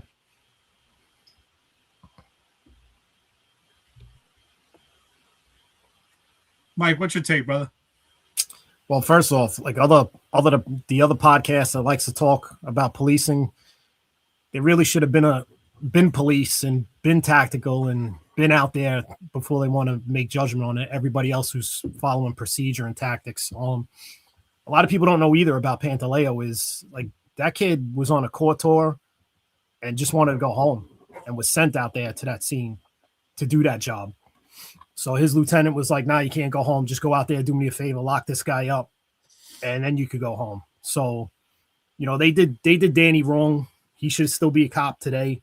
I just hate when I hear people talking shit about that kid because he literally did nothing wrong. Like at the end of the day, he did his arrest the night before, did court that morning, and just wanted to go home. They wouldn't let him go home. And that was his deal. Go out there, take care of this problem, and you could leave. And look at what happened. Yeah. We often tell you on this network, I mean, we've been stomping our feet telling you you're only loved in death. And when are you going to realize that? And here's the proof. Here's the evidence. Because if, God forbid, if Sergeant Erik Duran died that day, there would be 35,000 cops at his funeral from the NYPD. But because Sergeant Erik Duran was sentenced for deploying a cooler to stop a fleeing perpetrator, only 11,000 people signed that petition. 11,000 cops, and not all of them NYPD. Think about that. Yeah, that's because crazy. 35,000 would be present. It would be a sea of blue. God forbid Sergeant Erik Duran lost his life that day. But instead, Sergeant Erik Duran is still breathing. The problem is he's breathing. He still has a pulse. So he's only good for 11,000 petition signatures. But if Sergeant Erik Duran was no longer breathing and he was lifeless, there would be 35,000 cops that would love him. This is disgusting. This is the cycle of policing, the law enforcement culture. We have to change it. It just continues. It won't happen to me. And there are cops that I spoke to numerous cops, and I always defend Daniel Pantaleo, and I'll defend Sergeant Erik Duran. And I'm always told, but Danny, it was stupid. He wasn't supposed to do that. He held on too long, or this and that. And they somehow justify it so that they can go on. And I think that's what it is. It's a mental game. John, you said it's chess. It sure is. It's also chess for the cops to say, well, it's okay because he did this, and I wouldn't do that. Really, you don't know what you do. And I think, John, you said that earlier. That's exactly right. You don't know what you do. You have your training. But I believe training should be about concepts and principles. Your principle of how you perform your duties. But it shouldn't be, well, I could use this and I can't use that. Because we all do things that we're not trained. I used to walk old ladies home and make sure that the old ladies are okay. God forbid, plenty of times, right, we all come across people in our careers that have dementia. And I would always help those people home and walk them home and hold them by the arm and walk them upstairs and take the time out and carry their groceries for them. Were you trained in that? I wasn't. No one trained me to how to carry their groceries, but I did it and helped them. We do things every day in law enforcement that you're not particularly trained. I was not trained to jump on top of a car during the protest, but I did it because I didn't have a ladder nearby. And to get a better vantage point to see the animals that were trying to throw a wheelbarrow at the cops, I jumped on top of a car. And I received discipline for it. And some cops said, oh, but you weren't trained in that. You're also trained to use resources in and around you. So, but now, from now on, no, I can't do that. I'm not trained in that. Everything has to be specific. And even if you are trained, if you're wrestling with a perpetrator and you deploy some strikes, do you think the perpetrator can't die? Every time you're in a use of force situation, even if it's just grappling with someone, that other person could die. You don't have a bill of health. You don't have their HIPAA with you to know what their condition of their heart is and what type of health situation that you're dealing with. You don't know if someone has a cardiac issue, and just by grappling, that person could die. And someone say, "Oh, but the technique that you used, you weren't trained. Oh, you weren't trained to do a double leg. What if Grant Bulgarin, which I think he should be promoted to detective, the day that he took down the perp that deployed the bomb at Gracie Mansion. What if that perp died? Could Grandpa Garin potentially go to jail and say, "Oh, you weren't trained to do a step in double leg"? You were trained to do a takedown at the academy, but they did not train double legs. Did they train you double legs? They never trained me double legs at the academy. First of all, there's no more training on a takedown. Zero. There was training when me and you were cops, when we went through it, but there's zero training today. Zero. Ever since Pantaleo was fired, there has been zero training on how to take someone to the ground. The training that came out after Garner had a heart attack and died on New York City streets because he had a blockage in his heart. After that, the training that came out starts with the perpetrator face down with his hands behind his back. That does not happen on New York City streets. That's not how scenarios go. And so, look, everybody likes to, oh, you got to do this, you got to do that. Think of this. You signed up for the NYPD. You weren't a martial artist, and even if you are, it doesn't matter because you're going to go by what you were trained to do in the police academy. And you were trained how to handcuff somebody that was already on the ground face down with their hands behind their back. It's super easy to handcuff somebody at that point. But how do you do it when it actually like 100% of the times they're in real life, the scenario is not going to go like that. You're going to attempt to handcuff someone that is fighting with you, that is standing up. And how do we get them there? Well, the police academy doesn't tell you. But this is a scenario you're going to encounter 4 to 5 to 6 times a day on New York City streets. So think about that. Every time you go to arrest somebody now, you're also not trained. You're also not trained to take someone to the ground, and you're not trained on how to stop and how to handcuff a resisting perpetrator any longer. You haven't been since the Pantaleo incident. You have not been. Because what happened? Pantaleo was trained on how to take someone down, so they couldn't put him in jail. So now they have to remove the training so that they could put you in jail because, hey, guess what? You have discretion now. You remember the big push? Oh, you have discretion. We give all cops discretion. All cops have discretion. What were they really telling you? They were telling you, we're taking the liability off of New York City and we're putting the liability on the individual. No. The NYPD didn't train Erik Dim. Erik Dim did that. That was Erik Dim's move. That wasn't the NYPD. That wasn't New York City. We didn't train that in the academy. Well, what did you train in the academy? Not really much. We just told you what you couldn't do. We didn't tell you what you should do or what you can do or what you need to do. Right? Watch this video. Watch this video and tell me this isn't the result of New York City's diaphragm law. And think about this. So you're going out and you're doing that. You're handcuffing people and you're fighting with people on New York City streets that you weren't trained to do, just like Sergeant Duran wasn't trained to throw a cooler. And on top of that, there's actually legislation that says you cannot put force, you cannot use pressure on someone's neck, chest, or back. You cannot apply pressure to their diaphragm, which is the foundational principles, not only in jiu-jitsu, but in wrestling as well. New York City schools teach you to put pressure on people's diaphragms when you in wrestling, when you're in football. They teach you how to manipulate someone's body, particularly in wrestling, right?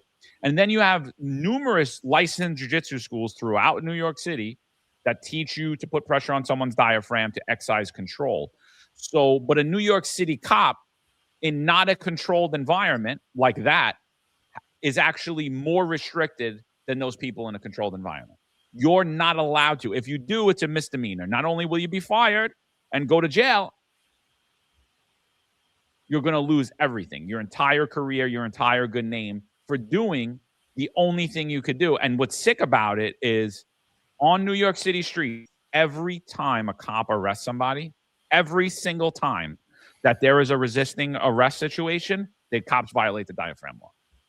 And the DAs are just sitting there waiting for the politically correct moment to use it, and to indict you, and to come after you, and to prosecute you about it. And we're just continuously rolling the dice. No big deal. You can't be scared. Watch this video. You can't be scared. Now think about that. You're a rookie. You have no training. You don't know what to do.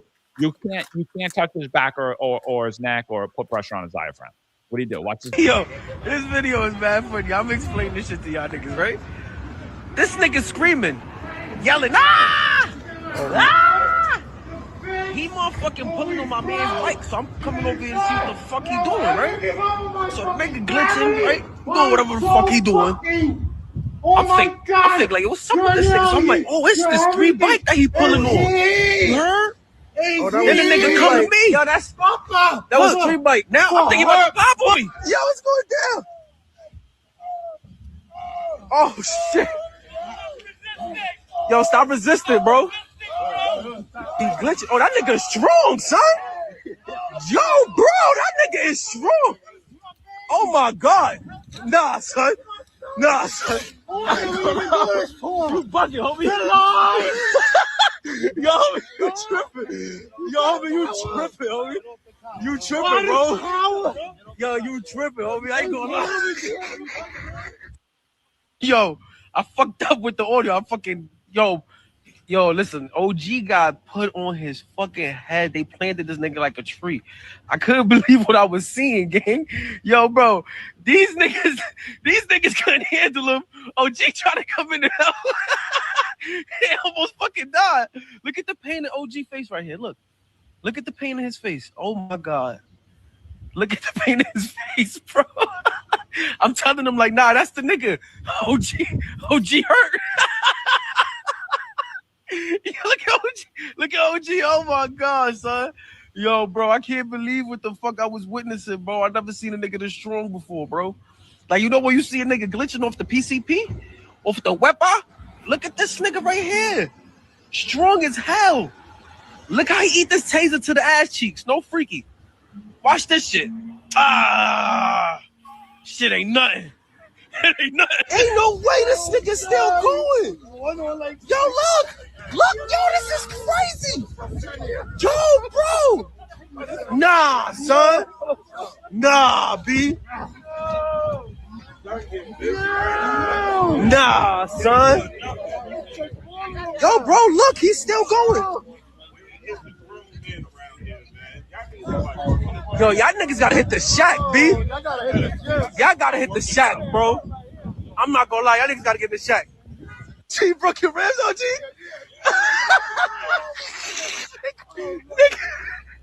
Nigga dunked on.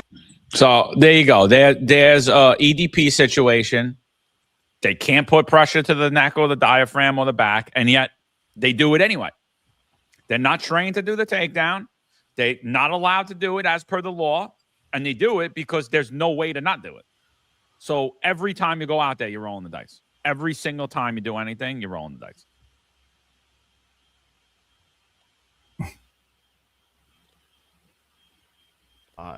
Yeah. I guess I'll go. How many times have we seen incidents like this where cops are rolling around with a perp trying to put them in handcuffs? You know, I said it online. I just don't understand what's going on at 1PP that you know everyone sees this and they don't see how much the diaphragm law is a problem. Okay, and this should be priority 1 right now, I believe, because as I said before, last week and a week before, some cop is going to end up getting hurt by this. Okay, they're going to end up being hurt, not just because the longer the struggle goes on, the greater the likelihood of things going sideways. And by that, I mean like the perp may grab some tool off the cop's belt. It may be the ass, maybe it's the taser, or he may try and reach for the firearm. And then deadly physical force is going to have to be applied by either that cop or his partner. Okay. And in that instance, we've escalated something that back in the old days, 1 or 2 cops were able to put a perp under arrest. Now it's been escalated to the point where something that would have been a simple arrest will now lead to a deadly confrontation. And that deadly confrontation could also go sideways for the cop himself, where they may lose their life in the process of the struggle. So I don't understand how 1PP is watching these videos every day and it's not priority for both them and the unions to start pressing the politicians to reform the diaphragm law. It's like, like we know Tish spends a lot of time manufacturing the narratives around her, because again, as I said online, and I believe it more and more every day, becoming PC is a vanity project for her. Okay, we know she spends a lot of time manufacturing her image. So how dumb is it not to think that when people are seeing cops struggling with perps, that they're not thinking that the cops are untrained, and they're not thinking this is a reflection of the poor leadership they have in 1PP.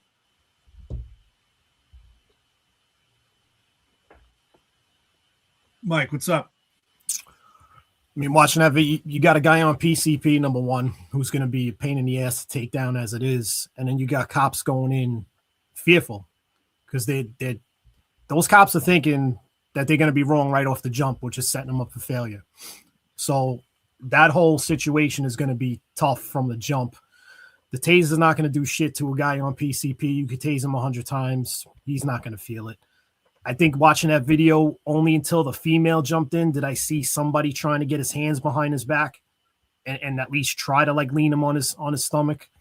But until and everybody's right, until they start changing these laws, these diaphragm laws, these cops are going to go in scared when shit like this happens.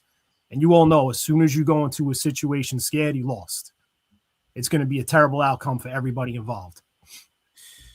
You know, it kind of sometimes I wonder if it was intentional by the city council. I don't know if they have enough knowledge to actually make this determination or if it was incidental. But the fact that you can't compress someone's diaphragm makes the police have to utilize more brutal tactics, which would be deploying strikes, right? Because anyone that trains jiu-jitsu and wrestling, and I've done both, and I still continue to this day. And every day when you train jiu-jitsu, the only way to control another human being is by pinning their shoulders and pinning their hips together at the same time. And how do you do that? To pin someone's shoulders, to pin their hips, is not by holding their arms, right? You think about it, arm is only about 15% of your body. But to control the shoulders and the hips is by putting pressure on the belly, by putting pressure on the chest, or putting pressure on the back. Even as a kid, think about it when you're a kid, when you're untrained and you're just playing football or you're play fighting with your brother. How do you hold your brother down or your brother holds you down, right? By pinning your shoulders. Think about you're a kid, right? They would try to hold your shoulders down, right? With someone bigger than you. I had an older brother, right? And you wrestle and you play, and he would try to pin my shoulders to hold me down, right? That's how kids hold each other down. And yet police officers can't use these effective tools. And they're forced, if they're actually effective, to get a perpetrator to handcuffs, to deploy strikes, which looks far more brutal and far worse. And you're more likely, think about that, you're more likely to cause someone harm by using strikes than compressing their diaphragm. So just to show there's no knowledge by the city council, it's absolutely ridiculous. But every day, and you're absolutely right, John, we speak about this, it's virtually impossible to deal with a perpetrator that is resisting, even if they're passive, that doesn't want to be placed under arrest, to not put any pressure at those points. If you're not deploying strikes, it's virtually impossible to get them in cuffs other than that. But honestly, it looks terrible. That's why it looks, first of all, there's no training. It's a combination. There's no training. We have cops that have less testosterone than they had before. Let's be honest. There are some outliers out there, but we have cops with less testosterone, and I'm talking about males and females. No training. And it looks like LeBron James flopping around on a basketball court. Every time I see cops, and I'm like, oh my God, here goes LeBron James again. They're all just like flopping around. And just think about this. Here's my analogy to the NYPD right now. When it comes to cops that think, oh, it won't happen to me, I won't get in trouble, right?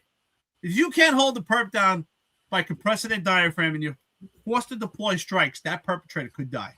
Every time you deploy a strike, a fist fight could turn into someone's death. Absolutely. Is it likely? No, but it can happen.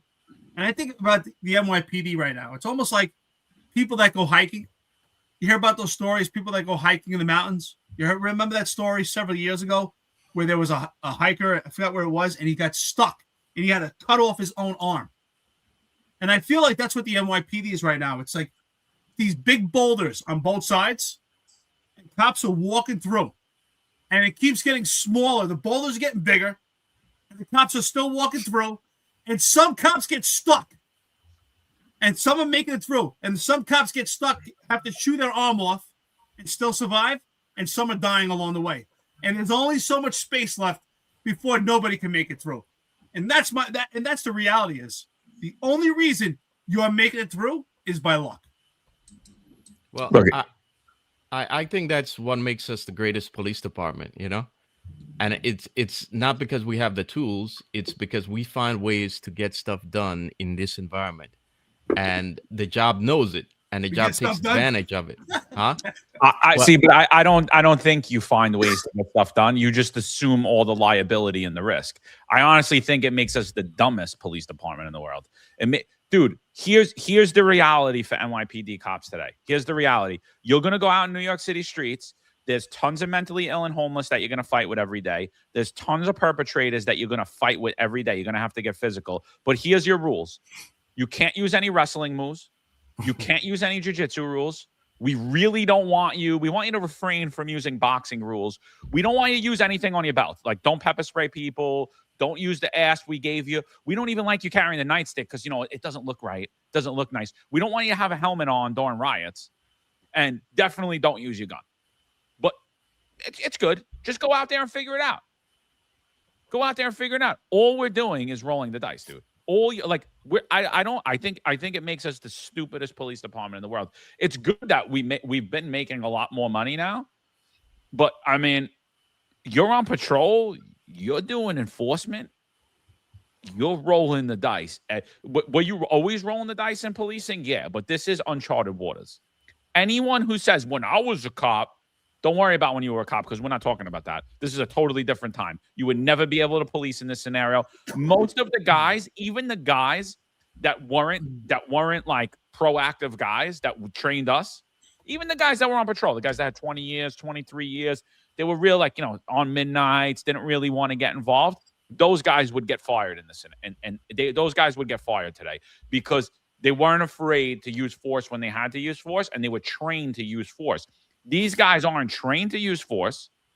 They have law that says they're going to be arrested and convicted and go to jail if they use force, and they're literally being trained in the academy. You can't use wrestling techniques. You can't use jiu-jitsu techniques. You can't use boxing techniques. But hey, go out there and fight with guys with guns and knives, and, you know, don't hurt them or make them or don't hurt their feelings. That's what we're being told. We're literally the stupidest police department in the world because we're like, yeah, we could do that. We're going to be smarter. It's like, no, you're just assuming all the risk. And then at the time that it's politically convenient, you're going to go to jail. Your wife's going to be left on her own. Your boss is going to be hitting on her because she's going to be vulnerable. Because, again, NYPD bosses love vulnerable women because they're a bunch of predators, and half of them would have never got laid if it wasn't for this job. And your kids are not going to have a father, and they're not going to have any money or any health benefits. Literally, I don't think we're the best department in the world. We're by far the stupidest, and 100% we're led by the biggest cowards. Well, I'm going to have to push back on that, John. I'm not saying that we're the best police department. I'm just saying that we're intuitive, and what makes us great isn't the tools we get. It's the fact that cops every day get the job done. Think of it. Every day this happens in almost every precinct in the city. And, you know, we don't have hundreds of indictments every day, you know? NYPD I'm not saying it's good, by the way. Huh? I don't think we're great at all. NYPD cops just make a bigger sacrifice. You have guys like Erik Duran that are willing, knowing all this, that are going to go out on the street and do that, and they're willingly sacrificing themselves for the betterment of society, knowing that any moment they could be crucified. And yeah, we don't have convictions, and we don't send cops to jail every day, but that is the reality of the sacrifice that you make every day. And it's a damn shame that any government, any police department, any department that considers themselves a chief would allow anybody to make that sacrifice. There is no other profession on earth that would allow this to happen to their employees. Am I right, Marlon? But I think I know what you're going with this. And you actually, I don't think you're saying that we're the best and treated the best.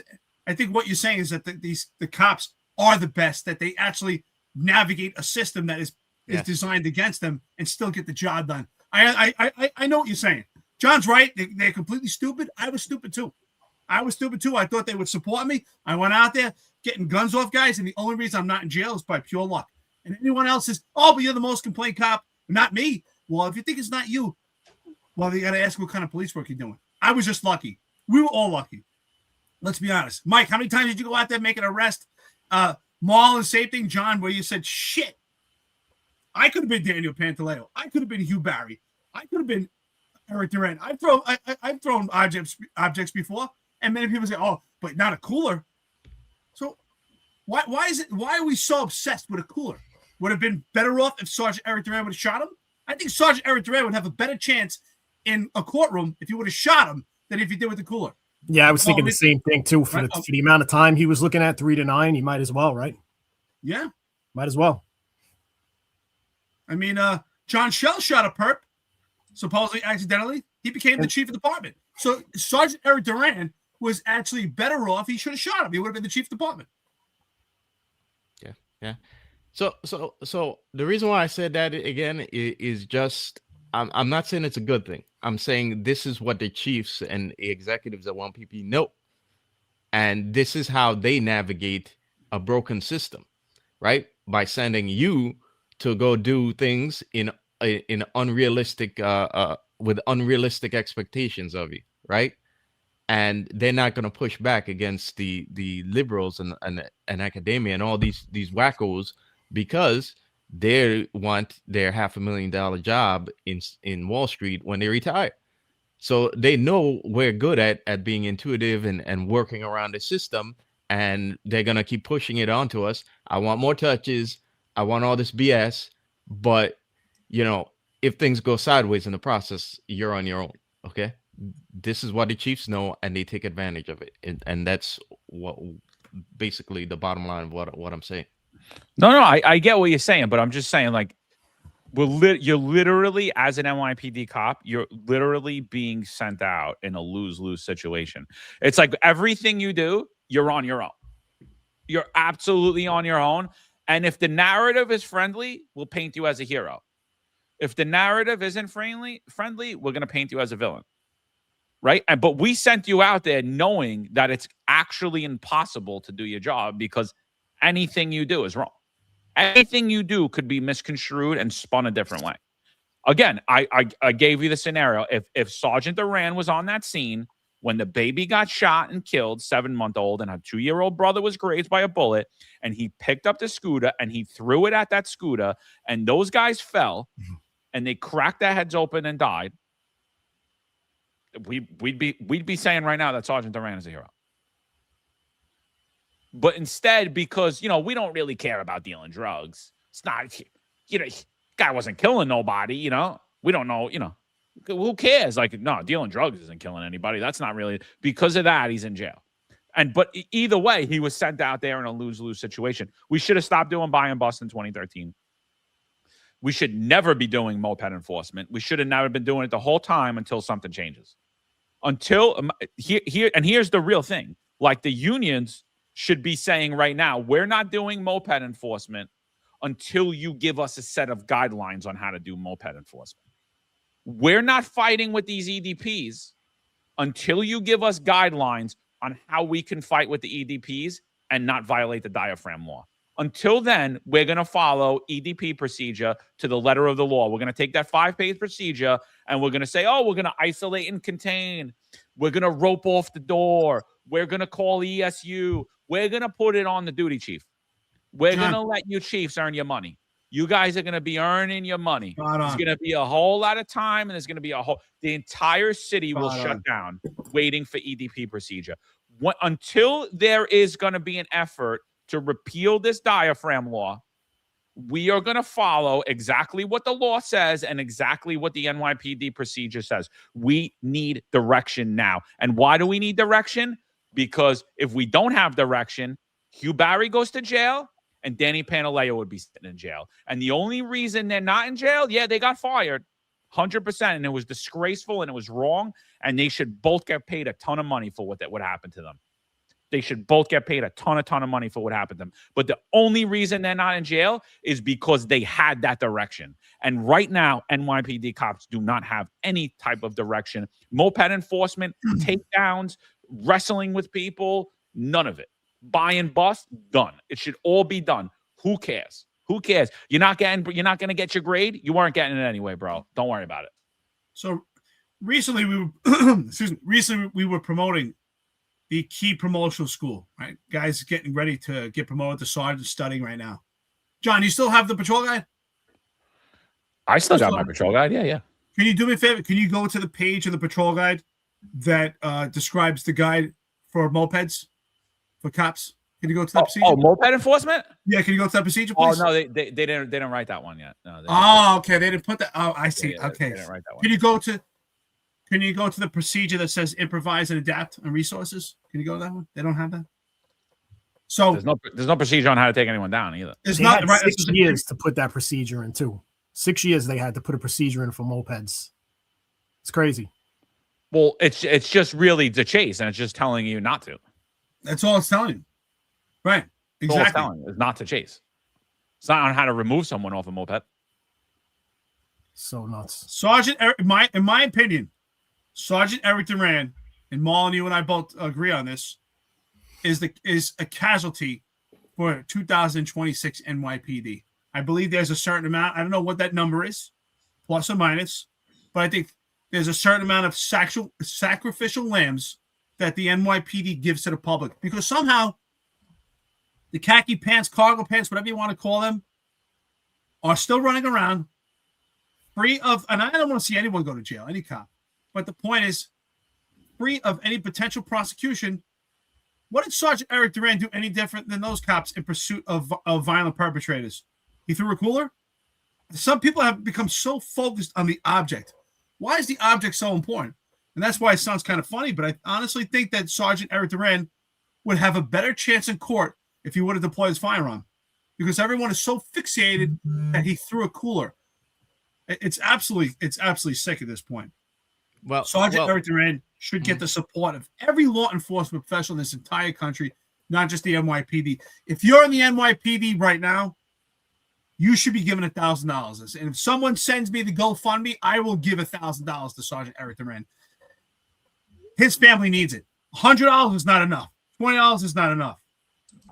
His wife, his family, we should say, you know what? He got screwed. We're going to make sure that those kids go to the best schools that they could go to, and his wife is taken care of. And every one of those chiefs, keep your hands off. Stay away. That's Sergeant Erik Duran's wife, and we know how they could be. Absolutely ridiculous. So you want to laugh? You want to laugh? So with me and Marlon, when you were out on Monday, we played a video of like these car takeovers, right? And I think it happened in the 4-8, if I'm not mistaken, in the 4-8 in the Bronx. And one of the takeovers, you know, there's hundreds of people there that are doing burnouts, and two guys come out of the windows with switches, letting automatic gunfire off into the air. CO goes up there. I think the CO's Ashraf or whatever. He goes up to Comstat, and LePetri wants to know what his plan is for car takeover.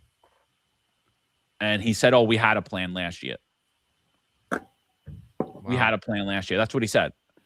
Nothing happens to him. No questioning, no hard questioning, no nothing. Next CO comes up. They start berating the CO over his sergeants. The girl he has. Male white? Yeah, he's a male white. Next CO comes up, male white, gets berated, right? Girlie comes up. You know what he says? Chief, we're down 13 sergeants in his command. 13 sergeants. And then goes on to say, and in most of that busier Bronx commands, they're down double digits in sergeants. How are we at the allotted head count? Is it just really poor mismanagement, or are they lying about the numbers? They're lying. Because one or the other. It's one or the other, because you can't be down double-digit sergeants in A houses and tell me we're at the allotted head count unless you're a horrible manager. Unless you're just as bad as manager Eric Adams was. Yeah, but there's math, and then there's Comstat math. See, Comstat math comes with this fictitious thing where you could just implement numbers. It's much different. It's not the same math. You guys don't understand. Comstat math is much different. 2 + 2. Do you know what 2 + 2 is? It's 5. You guys, it's 5%. I was at Comstat often. I know. But so my point was, like, my point in bringing it up is that, like, you have a commanding officer of a very busy precinct in New York City, and he doesn't even have an answer on what they're doing for these car takeovers. Right? They have no plan, no solution. What do those cops know on the street about when a car takeover knows? They know as much as that moron CO knows. Nothing, because he's leading them, right? And then LePetri, and then what's his name? Ortiz. Who's is it Phil Ortiz is the chief of patrol? They're like, Rivera? oh well, Rivera. Yeah. Rivera. Yeah, Phil Rivera. Sorry. They're like, oh well, we have a car takeover plan. So why doesn't everyone know that? You expect a cop on the ground to know that, and yet you have morons as commanding officers that don't even know it. And what are you even asking the question for? He should already know it. And the fact that he doesn't know it and you brush off, and why wasn't he? Oh, you know what? Because he's Asian Pacific Islander, and maybe he's friendly with Mondani. Maybe he hung out with Mondani. We can't berate him. Let's berate the CO, the white guy who's down 13 sergeants. And whose ultimately fault is that? It's your fault. It's Jessica Tish's fault. Like, so like we talk about that's a huge problem in New York City. These car takeovers, no one even knows the plan. The COs don't know the plan. How do the cops know the plan? Now we're talking about these scooter situations. What do you do in a scooter situation? Ask that same CO. I don't know. So what do you want the cops to do? What should they do? And where are the unions, dude? Like, where are they? They're nowhere. That should be, you're in Comstat, like, you see what's happening. Like, these Comstats should be public, dude. They should be public. Pull out the sensitive information, but let's watch the information that could come out about, especially that. Let's see how much your CO knows about the problems in your command. What do? We had a plan last year. All I can tell you, here's the plan. The commanding officer is going to go to roll call and say, from now on, no one throw any coolers. We don't throw coolers. That's it, all right? From now on, do not deploy a cooler. That's what they're going to tell you. It's really interesting. Comstat is like it's like this vacuum where nothing, in my opinion, nothing really gets accomplished there. It's just this cycle that continues. At some point, yeah, it made sense, but it just keeps going on because the guy did it before, and it continues, but it doesn't really accomplish much. It takes detectives out of their cases. It takes the detective squad commander. It takes his time out of the cases. The commander has to study for it. And this idiot abstract over here, what's his name? Ashraf, whatever it is, doesn't even get put to the fire about what's going on in his command. But that's why I knew right away. Let me guess. The other commanders were white males. If you're a white male, you better know what's going on at that podium. If you're not, well, you'll get promoted. So I just want to say this to Muhammad Abstract, what is it, Ashraf? Congratulations. In spite of the finest Unfiltered, it's highly likely that Jessica Tish will promote you now because you were mentioned on the finest Unfiltered. So congratulations to you. Good luck. Dude, but think about that. You just had a takeover that continuously has occurred night after night. Everyone in your community is complaining about it, and you're not prepared to speak on car takeovers. You had a plan last year, but you can't even articulate what that plan was and why. What you can't even speak on your feet, and then and like it just gets brushed over, and then you're gonna hold lieutenants, sergeants, and cops way more accountable than the guy who's leading them. I'm like, how does that work, dude? How does that work? It's really, dude, the level of the quality of officers and the quality of COs, the quality of supervisors is in the toilet bowl. It's literally in the toilet bowl. It's worse than the squads. It's worse than the detective squads. Yeah. They bounce anybody good out of a detective squad and they put some DEI hire in there. The fifth was just at Comstat last week. And it was like some crazy case where CO's a new guy. Some weirdo Fontaine who probably shouldn't even be in a detective squad, but managed to become the CO of the fifth. And They were looking for a car, so I guess he went to VIG, sent VIG unit the car info. They give him back everything like right away. My man waits 3 weeks to go out on the car. 3 weeks from getting the information. So at Comstat, they're like, how long did you wait? It's like, 3 weeks. Nothing happens to him. Now, if that was me or you or any other good CO that was in that detective squad, they'd be out the door right away. Waiting 3 weeks to go out on something that VIG sent you valuable information on. It's just, you said it before about the standard, man. Like there's no standard anymore. It's sad. No standard at all. But, the white dude who's a Catholic, who's in charge of a detective squad, nope, you're no good. We'll send you to ECT and have you collect BS evidence for us and hide you until you're done. It's crazy. No, I literally know counsel people that are getting information ahead of time. They're like, yo, they're going to do a car takeover. They're going to meet up here. The community put it out online. This is where it's going to be. They give it to the CO because, like, where do you go? You're going to go to the CO, right? You would think the CO would pick up the phone and be like, yo, guys, go over to that area. Make sure they break that up. Make sure they don't go. Nothing. You go, okay. Oh, okay. Yeah, hold on. I'm out. And then another thing, you know what Ashraf said? They were like brought up something. You know what he said when he was on the stand? You know what he said when he was up at Comstat? He said they asked him about a case, and he goes, I don't know. I was out of the country. No follow-up. Like, what? I don't care if you were out of the country. Like, and now Lombardo, I put up his photo, right? This guy was getting berated about his sergeants. He's down 13 sergeants in the 4-8. He's short 13 sergeants in the 4-8 precinct. And he's getting berated. Blah, blah, blah, blah, blah, blah, blah, blah. Ashraf? Nah, I don't know, bro. I was out. I wasn't here. I was out of the country. Oh, okay. Okay. All right. Oh, yeah. Listen, I was at Comstat working at the South Bronx at PSA 7. I was as a SOL, Special Ops Lieutenant. I was at Comstat often. And sometimes it felt like it was every 4 to 6 weeks. And I think it was. Sometimes it was even more. And I've seen it. I've seen it with my own eyes. I've seen female commanders, one in particular who was in charge of transit. I don't even think she knew what transit district she worked at. I don't even think, and she threw her special operations lieutenant under the bus and blamed him for everything. Had no idea what was going on. They gave her ground ball, softball questions that my daughter probably could answer. Was absolutely ridiculous. And then you saw the white commanders get up there and they got grilled and had to know about the most finest minutia. And everyone just saw this constantly go on, and other white chiefs, right? And white inspectors that I know acknowledging it, but never doing anything about it. Just like, oh, okay. Yep. Not just, and most people would say, it sucks to be the white man at the podium. That's it. And everybody just allowed this to happen.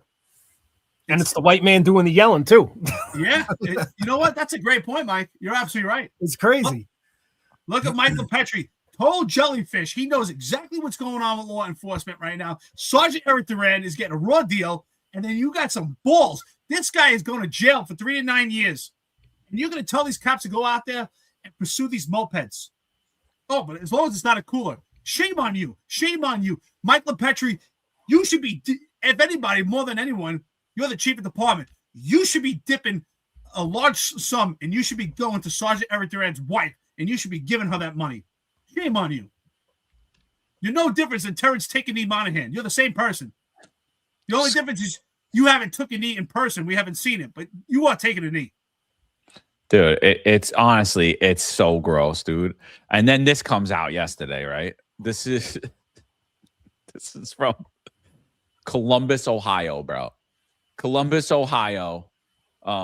There was an article that came out in the Times. The Times had interviewed Mondani for a couple of minutes, right? About 22 minutes. That was about the length he stayed on the show, too. That was all he could handle. So, but they asked him about the SRG, right? And he said that he's fully committed to disbanding the SRG, that if he needs to, he'll override Tish. And my thing is, like, he doesn't need to override Tish because they might make it look like that he overrode her in the media. But she's all well and good on the plan, because if you see Victoria Perry here. She's down in Columbus, Ohio, with a couple of other NYPD cucks.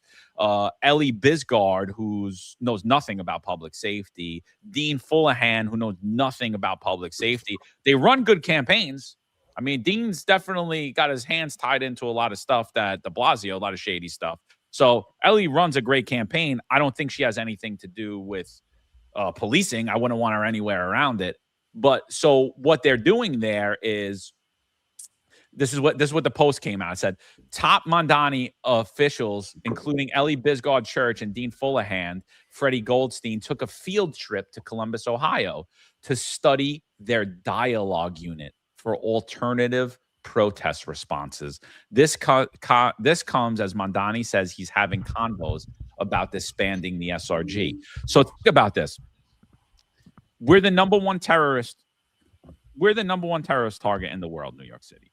The NYPD has trained literally every other police department in counterterrorism and crowd control. We were the gold standard for crowd control and policing mass protest and mass events. We train every other police department.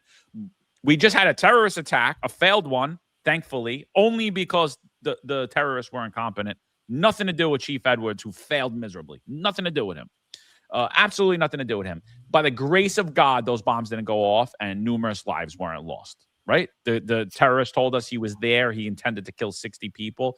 Thankfully, he didn't know about bomb making, because that would have happened, right? And we didn't stop it. So what we're doing is continuing down that same protest posture where we're not staffing protests properly and where we're putting community affairs out there, and we're going to start to move to what's called dialogue policing.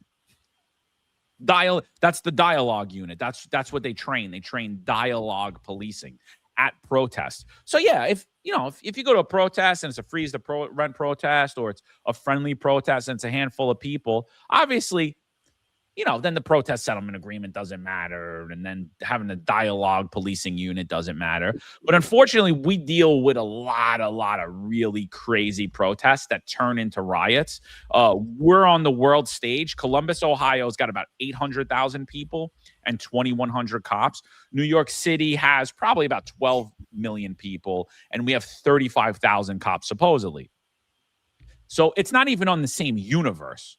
And now we're going to a small town who does not deal with the amount of protests that we deal with. NYPD dealt with 3,600 protests in 2025. You know how many Columbus, Ohio dealt with? Not many, because they don't even publicly report them. That's how few they are. You know how many terrorist attacks they've dealt with? One. We deal with terrorist attacks nearly every month. We foil and thwart terrorist attack plans consistently. We're on the world stage.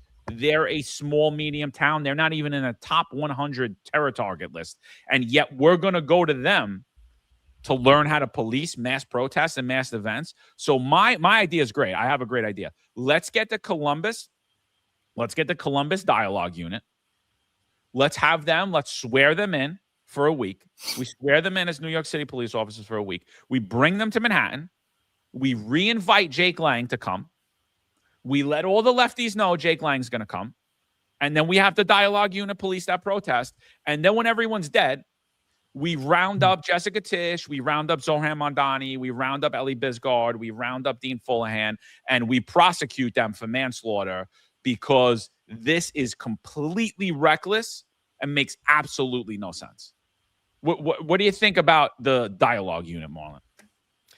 Well, I agree with what you said. Why are we going to a tier 2 city? In fact, I'm not even sure if Columbus is tier 2. Okay, well, maybe it is. Like I would go lower. It's just under 1 million people, and their entire metro area has 2.24 million people.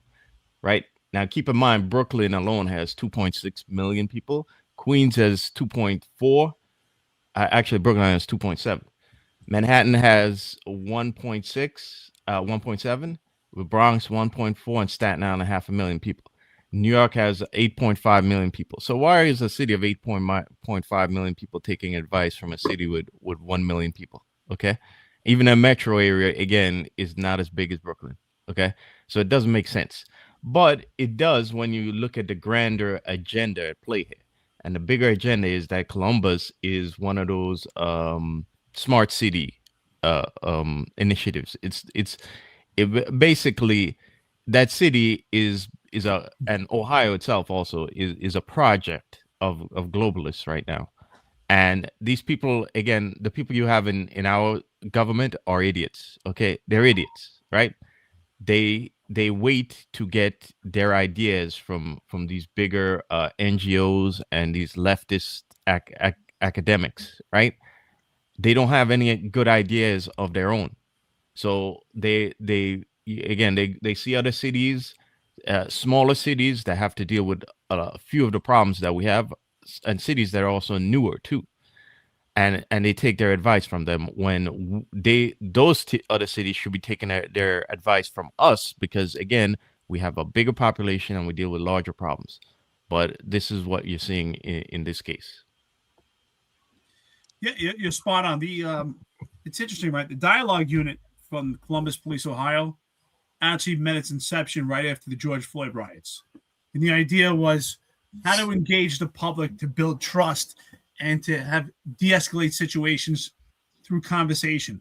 And this is actually not a new thing. This actually comes from the style of policing in some European countries, but which is completely different of how the apparatus of America, right? America was built on gun culture. This is absolutely ridiculous. But that's where the Columbus Police Dialogue Unit did not just come from Columbus. It actually comes from different European countries on their style of policing, but it's completely different. And even in Europe, where they have the dialogue style policing, is changing because places like in the UK, where they often get terrorist attacks, and France are changing and switching gears on how they police for those reasons. So this is absolutely ridiculous. And you're right, Marlon. Why is a tier 1 city going to a city that's not even a tier 2 city? And you're right, the metro is not even comes close to Brooklyn. I mean, at some point, Brooklyn, if it was own city, would be the 4th largest city in the entire country. And you know, Columbus is known for Arnold Schwarzenegger, the bodybuilding event. Not known for knowing policing. It's not a place where people go to protest. It's short. So if you don't even need statistics. If you had to think about where terrorists might attack, I don't think Columbus is high up on that scale of cities that you would think of. You would think of New York, you would think of LA, Chicago, Miami, but not Columbus, Ohio. This is absolutely ridiculous. This is just a big show, just an opportunity for community affairs to go out there and go on stupid trips. This is absolutely ridiculous. Because I want to know, how does this actually correlate and how does this work for community affairs to actually utilize this at protests? And most of these protests do turn violent. And if they don't turn violent as a whole, they have violent aspects to it where things do happen, right? Sometimes these protests break off and you have violent incidents. I want to know how this is going to play out. Interesting. Well, we just had a terrorist attack because we staff protest. The lead department in the NYPD is the Community Affairs Department, is the Community Affairs Bureau for protests now. That was never the case. And so this is basically what the dialogue unit is just community affairs. So we're going to continue to double down on it. It's like we just had a terrorist attack. You know what? We should weaken our protest posture even more. And if you see the vest, like the light blue, like that's what it says on his thing, the dialogue unit. I mean, Mike, what do you think? Dialogue unit more effective at a protest or the SRG? If you had to show up at a protest or an event like a New Year's Eve or a Thanksgiving Day parade or a concert or a boxing match, and there was going to be millions of people there, who do you want to be leading the charge of crowd control?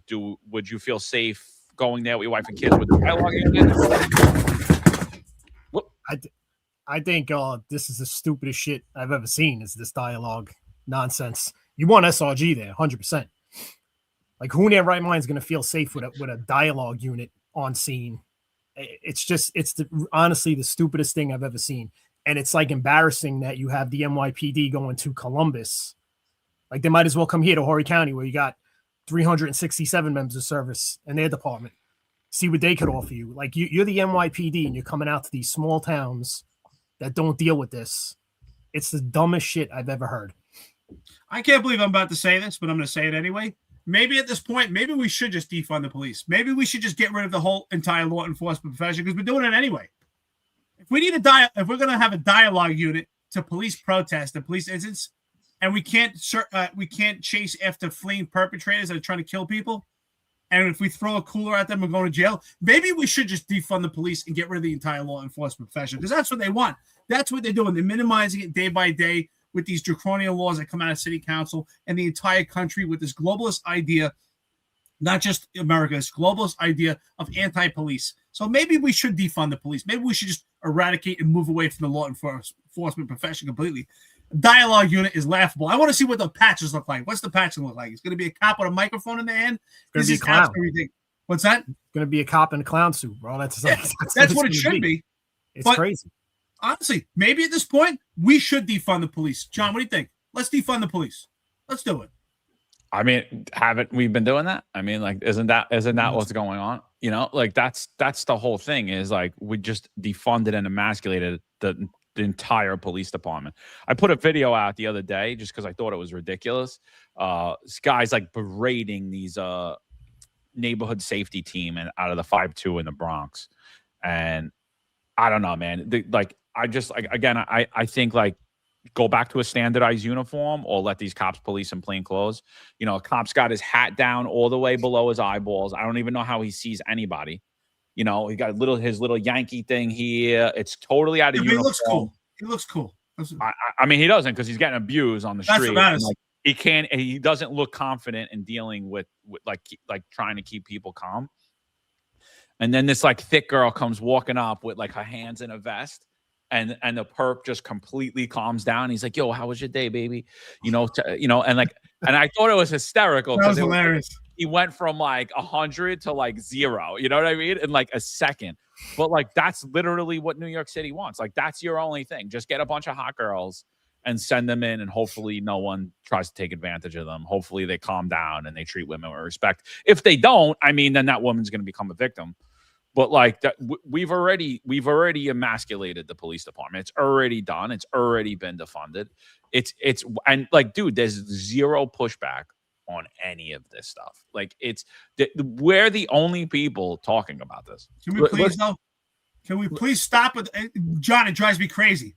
That girl was good. She was, her conversation was good. But can we stop with the hands in the vest? I hate it. With the hands, I tell you right now, if I was a perpetrator, I would use that to my advantage. I would push and hold you down. Your hands would be stuck in your vest. I hate it. Please, can we stop with that? It drives me nuts. But like there's zero, like, and then you have like Streets Blog, New York City. And here's another thing where like it really like this is just another thing cops have to deal with. You know, so they do this March Madness of who parks the worst on Staten Island. And obviously the 120 gets the worst parking, right? I mean, nobody wants to park there as a cop. No one wants to take their car there. It's horrendous. The 120 precinct was built between 1920 and 1923. So meaning they planned for it, like the plans were probably started getting made in like 1917, 1918. The majority of people in New York City did not have a car. The police were on foot and they were on horse. So they didn't design the precinct to hold the amount of RMPs that we have. They certainly didn't design the precinct for even parking around the area for personnel or anyone else with all the stuff in there. And yet you have these lefties that are solely focused on police parking as if it's the worst thing in the world, as if it's a sign of disrespect from the police towards the public, and that it's police corruption because nothing's being done about it. But like, so what the city's done, it's the fault of the city. It's not the fault of the NYPD. It's the fault of the city that they didn't keep up with the times, they didn't properly pair, and they didn't keep their infrastructure up to date with the city. And this is true not just for the 120, by the way. This is true for the overwhelming majority of all the precincts in New York City. They were built in the 1900s before there were even cars, before they even realized that everyone's going to have a car and the police were even going to use cars. They didn't even realize it at the time. So like it was poor planning, it was poor design, and they never kept up with infrastructure. And now every day when these cops go to work, they're getting harassed about where they park from their ICO, from their CO. And why? Because we let everyone else dictate what we're going to do. Exceptions are being made to allow and accommodate for police parking so that when I call 911, somebody comes there in 3 minutes and the police are there. That's why those exceptions are made for the police, and they should be made for the police. But we don't even have a strong enough union or strong enough leadership to be like, yeah, this is exactly what we do. This is exactly why we park that way. Instead, we get guys like John Shell that says, I'm the chief of patrol now. Yeah, you guys probably remember this. He was in city council. I'm the chief of patrol now. I'm going to take care of that. We're going to be issuing CDs and we're going to be doing this. So, and he goes out and he hammers all these cops and obviously doesn't correct the situation because the situation is incorrectable on the NYPD's behalf. The infrastructure of New York City has to change. The funding has to change for you to correct that situation. And nothing gets done about this. I mean, like I know Marlon, you didn't work there, but I don't think the 7-7 is much better and for parking. You know what I mean?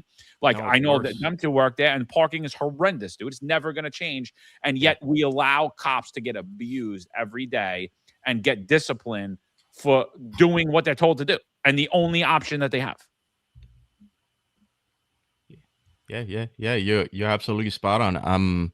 7-7 parking it was a nightmare, you know. I mean, especially if you have a good car, you're not driving that good car to work. You better get a hoopty, especially if you work in that particular precinct. 120. I bought a hoopty in the 120 just to park there. Yeah, I bought an O.J. Simpson Bronco for $500 just to park there. Yeah. Man, did you actually make it to work in that thing? Barely. The fumes were like coming in. Listen, you know it's bad. Even at 120 is terrible. But even at Police Service Area 4, where I went as a sergeant, they have a parking garage, but only big enough to fit about 15 cars. Absolutely. And cops would park there, and everyone, there was a rule. All the cops would leave their windows down inside the garage and leave their keys inside so that the cops would play like musical chairs. Like, let's say a 4 to 12 cop comes out and he would move the detour cop's car for him so that he could get his car in. It was the most ridiculous thing. Even with a parking garage, it was terrible. You're right, John. The city never kept up with the infrastructure when it came to the NYPD. I don't know why they don't contract at local parking lots. Like, for instance, the 120 precinct. They should contract the parking lot at the ferry and say this area is for the NYPD cops and pay them per month.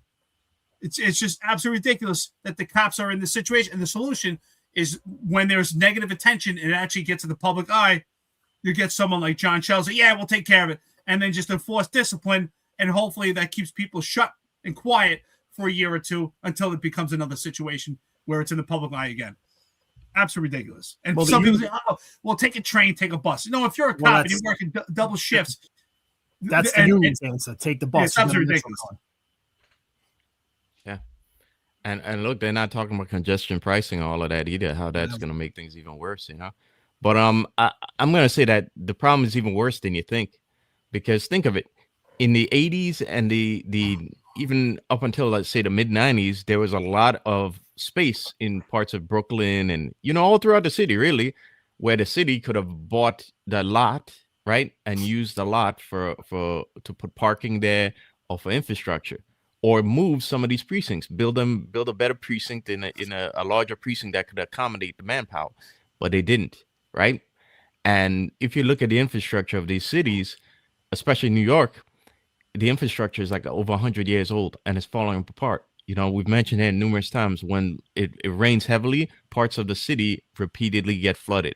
You have the Gowanus, Carroll Gardens, South Bronx. These areas get flooded all the time, repeatedly. 10 precincts in New York City, the basements get flooded. Like PSA 2, probably more. Rather PSA 1. No, like the 6-0. But the thing is that they don't spend on this infrastructure, and yet they have unrealistic expectations, like where the cops supposed to park, right? And here's why I'm saying it's worse than we think, right? Because as I mentioned before, Columbus, right? is a smart city. That's why these liberals and these morons in City Hall are obsessed with it, because they want to copy that over here. The problem is our infrastructure is much older. It's never been repaired. And when the opportunity came to repair that, right, you didn't. Columbus, when the opportunity came, meaning people left, a lot of it, parts of it were run down. It's been repaired, and yes, it's kind of on the come up. But the problem is these idiots want conditions in New York City that the infrastructure and the city aren't prepared for.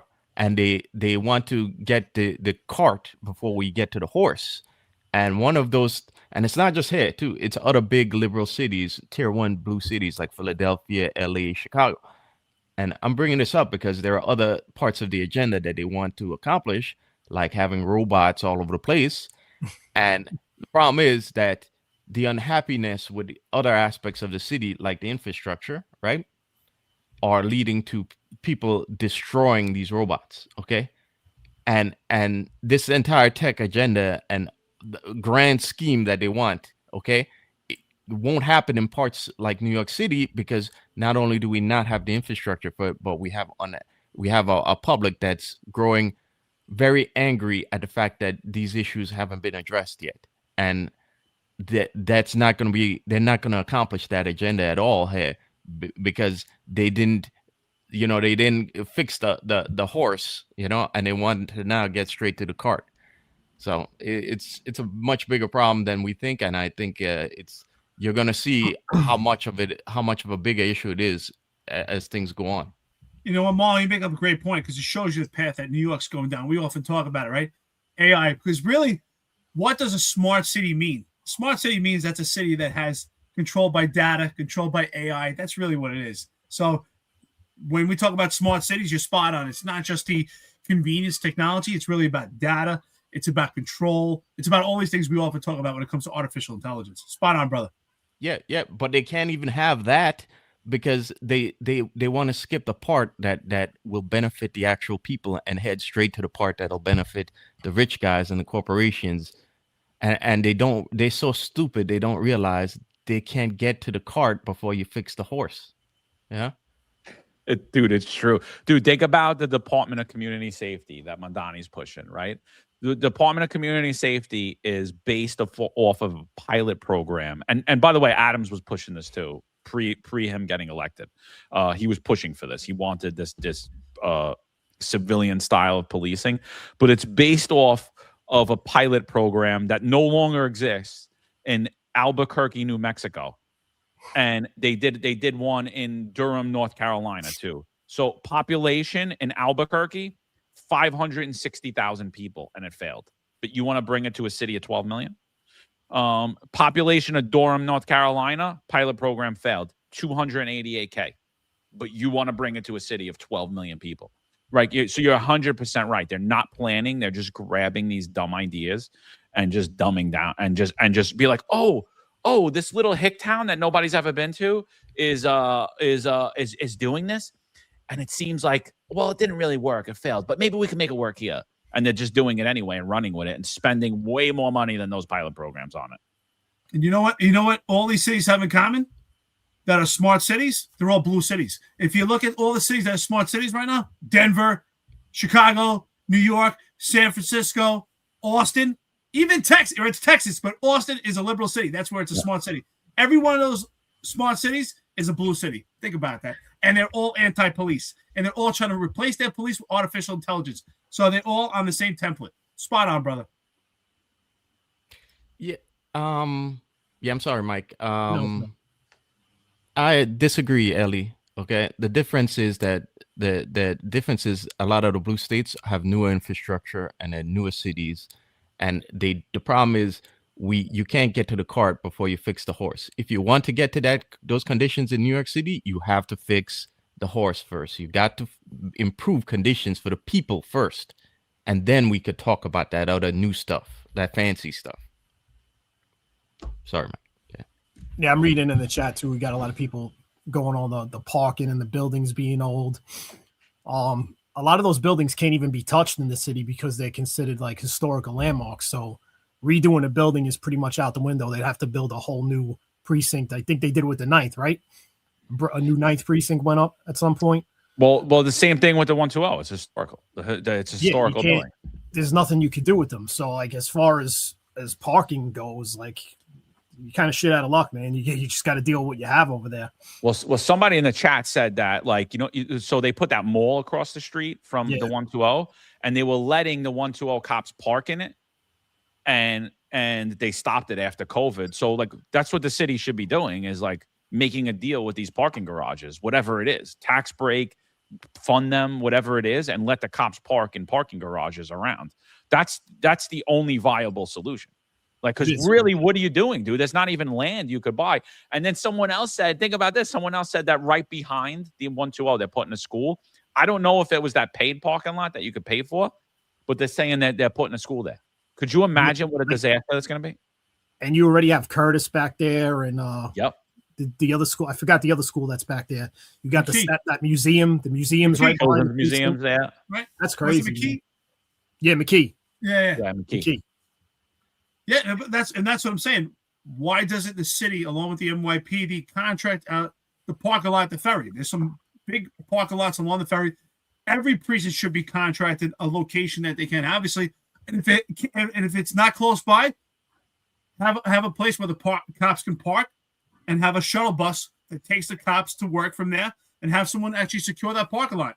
And it needs security. You can't just have cameras. Cops parking lots are complete. Cops parking lots, to me, would be completely vulnerable to terrorism. Yeah, absolutely. Yeah, but I mean, it's just the culture in New York City. I mean, and like, that's the thing. I think Donahue brought it up. It's not just the precincts. Like, the firehouses are the same thing. Mainly all built in the early 1900s, falling apart. Zero parking around for them. But yet nobody goes after them, really.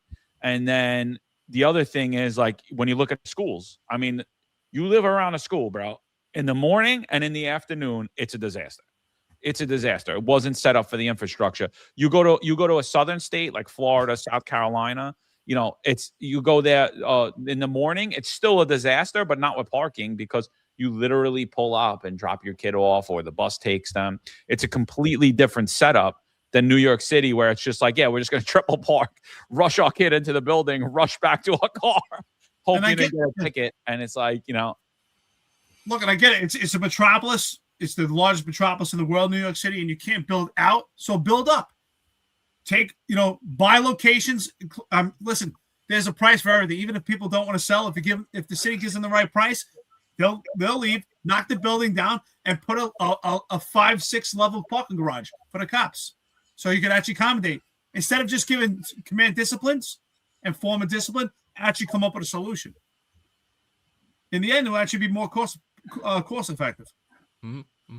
But if you look at it, the CDs, it's going back to what we said. It's like they put unrealistic expectations on cops, because they figure cops, they'll make it work. They'll figure it out themselves, instead of providing a solution themselves.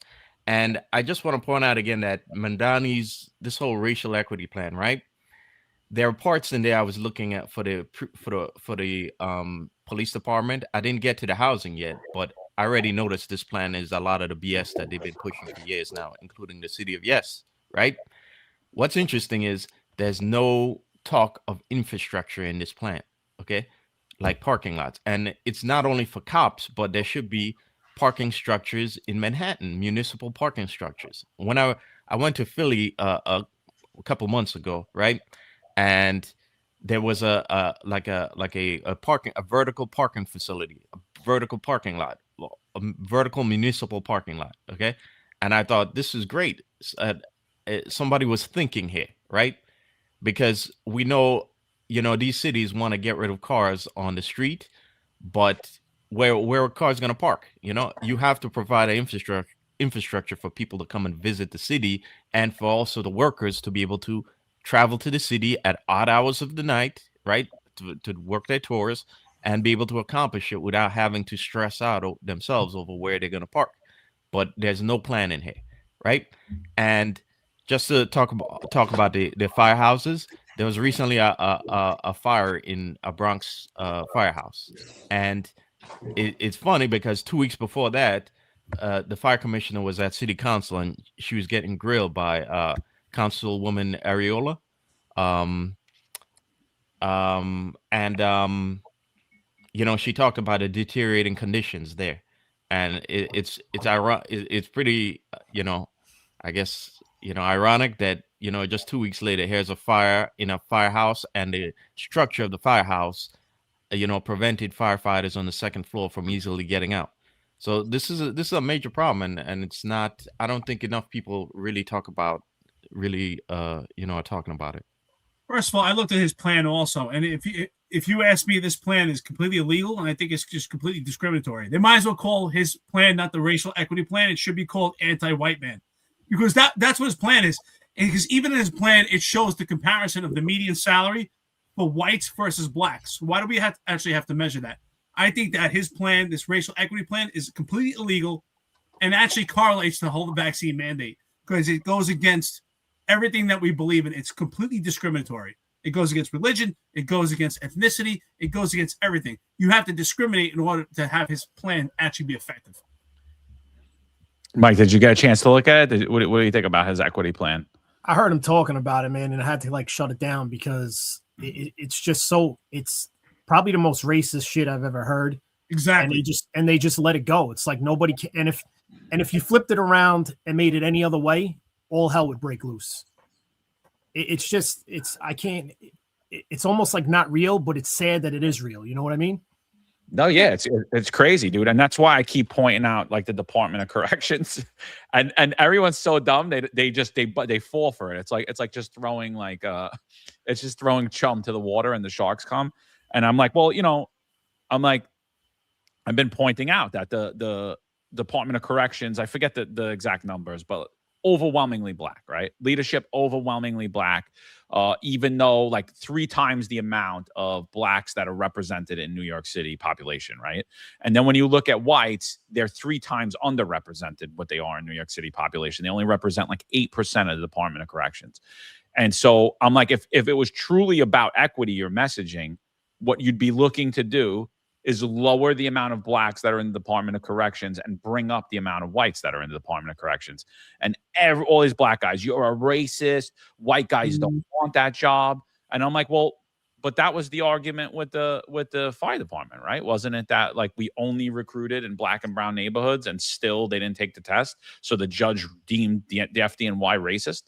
So if that's the case for one, why isn't the case for other? And let's flip it on its head. Let's say that 80% of the Department of Corrections was white and only 8% of it was black. And there's only 13% of black. Excuse me. Now there's 23% of New York City's made up 23% black. So let's say there was only 8% blacks. We'd be going nuts and we'd be calling for equity in the Department of Corrections. So if we call for equity for one race, why wouldn't we call for equity for another race? And that's what proves that it's in fact racist. You just look at the Department of Corrections and what you see, when you go through that entire plan, and it's about 352 pages, they don't get to criminal justice till about page 252. But what you see when you read through that, it's the only thing I took from it is that equity doesn't include white people. Doesn't matter if you're poor, doesn't matter anything. They literally at the press conference, Mondani acknowledged that 44% of white people in New York City cannot afford to live in New York City. But he doesn't want to help the white people. It doesn't matter if you're in that 44%. Equity is only for black or brown people. If you're considered white today, not by 1920 standards when Italians and Irish and Jews weren't considered white. If you're considered white today, now we're all lumped in together. You're nowhere in that Department of Equity and his racial equity plan. So, and I think it's hysterical, the amount of people calling me racist. And I'm like, imagine if I said, well, black people don't want to take that job. You'd be jumping down my throat. Imagine I said we shouldn't push for equity. And again, I don't even agree with equity because how do you lower the amount of a certain race without discriminating against them? That's why I say it's bring up a certain race without discriminating against people in hiring. It's ridiculous. I think KB New York City, what's up, brother? I think he calls it right here. Equity is a one-way street, absolutely. And what also in the preliminary racial equity plan, it describes the disparities, the systematic changes that are needed. What disparities are there right now? Because that's the point. If there are disparities, then the one that you just mentioned is a disparity. Why is a New York City agency top heavy in black and brown? If there's a disparity, there's a disparity right there towards white men. Why are we not doing a study to figure out how to get more white male and white female officers in the correction system? Because the only diversity they want is black and brown, and that's why this whole thing is a cover up for discriminating against the white man. Absolutely disgusting. I read the most of the plan, and I think it's completely illegal. Illegal by our own mayor putting in an illegal plan. I think it's absolutely illegal.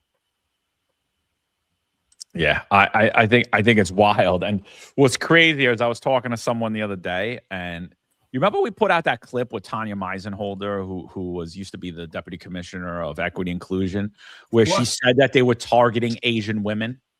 The police department was targeting Asian women. So I heard right now, like through the grapevine, that there is a fever pitch to hire Asian women. It's like, why?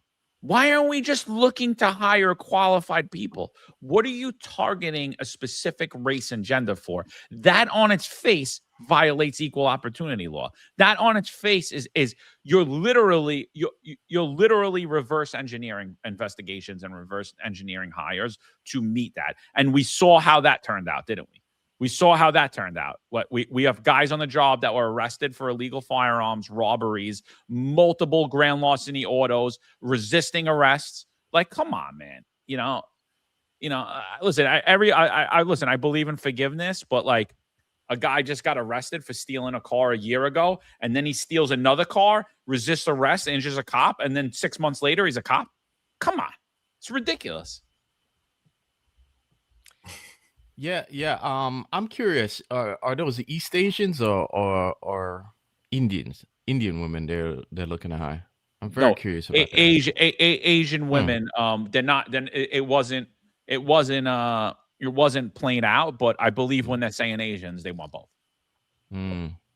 Because if you look at the numbers comparative to the amount of Asians that are represented in New York City demographics versus what's on the NYPD, the numbers aren't equal, right? And that's what diversity, equity, inclusion is seeking to achieve. That the exact demographic makeup of New York City matches the exact demographic of the NYPD, unless, however, it's white. Then it's fine. We don't care about the whites. We just want less of them. They're nowhere in the equity and the diversity, equity, inclusion plan. It's completely exclusive to white people. It's the most racist thing ever. And then we got the AG, what's her name? Harmeet Dillon. She's like, it looks like it's illegal. It looks fishy. No, it doesn't look like it's illegal. It doesn't look fishy. It's 100% fishy. And they literally made mention to that. They removed the word DEI out of it, so that Trump wouldn't throw legal challenges to it. But there should be legal challenges coming directly from everybody right now. I mean, absolutely. It's wild, dude. It's wild. Absolutely. Sorry. No. Ellie says right here, majority of black people incarcerated in Department of Corrections, 60% black. Well, even if that were true, if corrections is 60% black inmates, well, and if they want to correlate how many correctional officers to how many inmates, there should be 40% white then. And there's definitely not. It's probably a very minimal amount. And I had a lot of friends that were correctional officers, and none of them were white. They're all white correctional officers, but very few. Very few. So we're pushing to hire more Asian women. That's a fact. They're pushing on. So basically they want, and Asian women are usually smaller, more brittle. So that's what they want. Smaller, more brittle women in uniform to go out there and do a job that really can't be done anymore. That's going to make everybody safer at night too. Well, Tanya Meisenholder talks about the 30 for 30 movement, which is by 2030 to have 30% in females. And she even gives a step process where John and I outlined on a podcast that females are less likely to engage in violence. They're less likely to they're less likely to generate complaints. They're also less likely to do self-initiated police work for those reasons that you just outlined. Wild. Upside down. Marlon, what are your thoughts on the plan, especially I mean, you're a black man yourself. I think it's completely offensive. You're saying that the black man needs all these tools implemented. We actually have to make an illegal system to actually help the black man. What are your thoughts? Well, see, I'm looking at this a different way. I don't think it's meant to help anybody, right? I think there's an agenda at play here, and I've said it before. I think this is the same things you saw when Tanya Meisenholder was there, when De Blasio was the mayor, when Adams took hold, and this is just a repackaging of what that was back then, which was the UN's global agenda and Agenda 2030. Okay, it's all the same repackaged DEI, smart city, all the BS, right? It's repackaged, but it's repackaged in a way to emotionally manipulate people's empathy. And I said before how they use racism on the left to guilt you, and especially to use white guilt to manipulate the public. Okay. Oh, these people have had 400 years of hardship. So now we have to accept this. You have to accept these measures because, again, we have to be sympathetic to them, okay? And if you don't agree with it, you're what? A racism. You're racist. You're despicable. How despicable are you for not wanting to go along with this? And we said it again that on the right, they use anti-Semitism the same way to browbeat you into things that aren't logical, okay? And this is the same repackaging of that agenda. And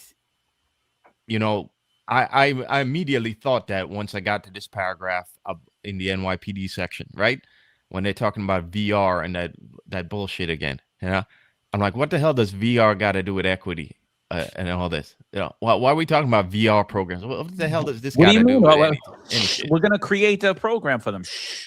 We're going to get a few $1 million to create a bullshit program that doesn't do anything or fix any problems. Why wouldn't we do that? Shh. Don't talk about the crumbs. Yeah. It's brought to you by the Finest Unfiltered. It's completely bullshit. Nobody wants this crap. Okay. That's why it failed many times. And now you're still trying to push it down our throats and push this nonsense. That's a great point, Marlon. It's already failed. Marlon, that's spot on. It's already failed. Yeah. Yeah. And look at this too. I'm looking at this. I'm like, this is the same BS Tanya Meisenholder was pushing, It's all a repackage of the same crap that failed before. Even Larry Fink of BlackRock said it himself, DEI and all that crap was a mistake and it failed.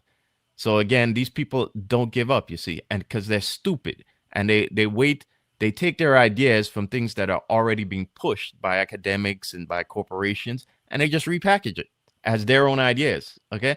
Because they're stupid and they don't have any real ideas or new ideas themselves, and they don't want to do the right thing, because doing the right thing means no contracts. There's plenty of contracts in that VR. Somebody's going to get rich off of that VR. Some corporation is going to get rich. Some middleman is going to get rich, and the shareholders are going to get rich. But that's not the right thing for cops. That doesn't improve the job or the product of policing in the NYPD. Yeah. No, I totally agree. He was that video dude that I was talking about. For those of you, like, look how this kid's dressed. But I just thought it was hysterical. I just thought it was a huge Jedi mind trick. But like, look, this isn't really effective policing. It's actually terrible policing. It worked in this scenario, but I mean, is this really a viable solution? So let's take a look at the video. Well, again, you could walk off from these niggas, but don't touch my mans. Word to my mother, don't touch my mans. You do not, word to my mother. I'm about to get, I ain't gonna lie, I ain't gonna lie. Niggas don't want to see me start tweaking. I ain't gonna lie. Word to my mother. I turn ammo in this shit. Fuck you talking about. I ain't gonna lie. Yeah. Niggas is wildin'. Speaking for a reason.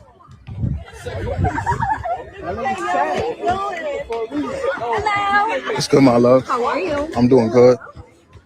If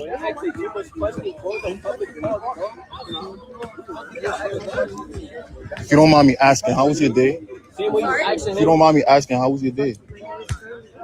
All right. Who's all right? You know what's funny? What's funny about that? First of all, I think yeah, she's cute and all, but I think that's stupid. Put your hands in your vest. Absolutely ridiculous. Get your hands out of your vest. It drives me crazy. But you know what's funny? I used to listen to every word that the people say in the crowd. And what did that guy say? He says, I become an MO. What does that mean? It means he's a perp and he's been collared already. He's already done time in Rikers, right? Because in Rikers, there's a section called MOs. Those are the emotionally disturbed. The MOs, the emotionally disturbed. So unfortunately, they don't teach that anymore. Cops don't know.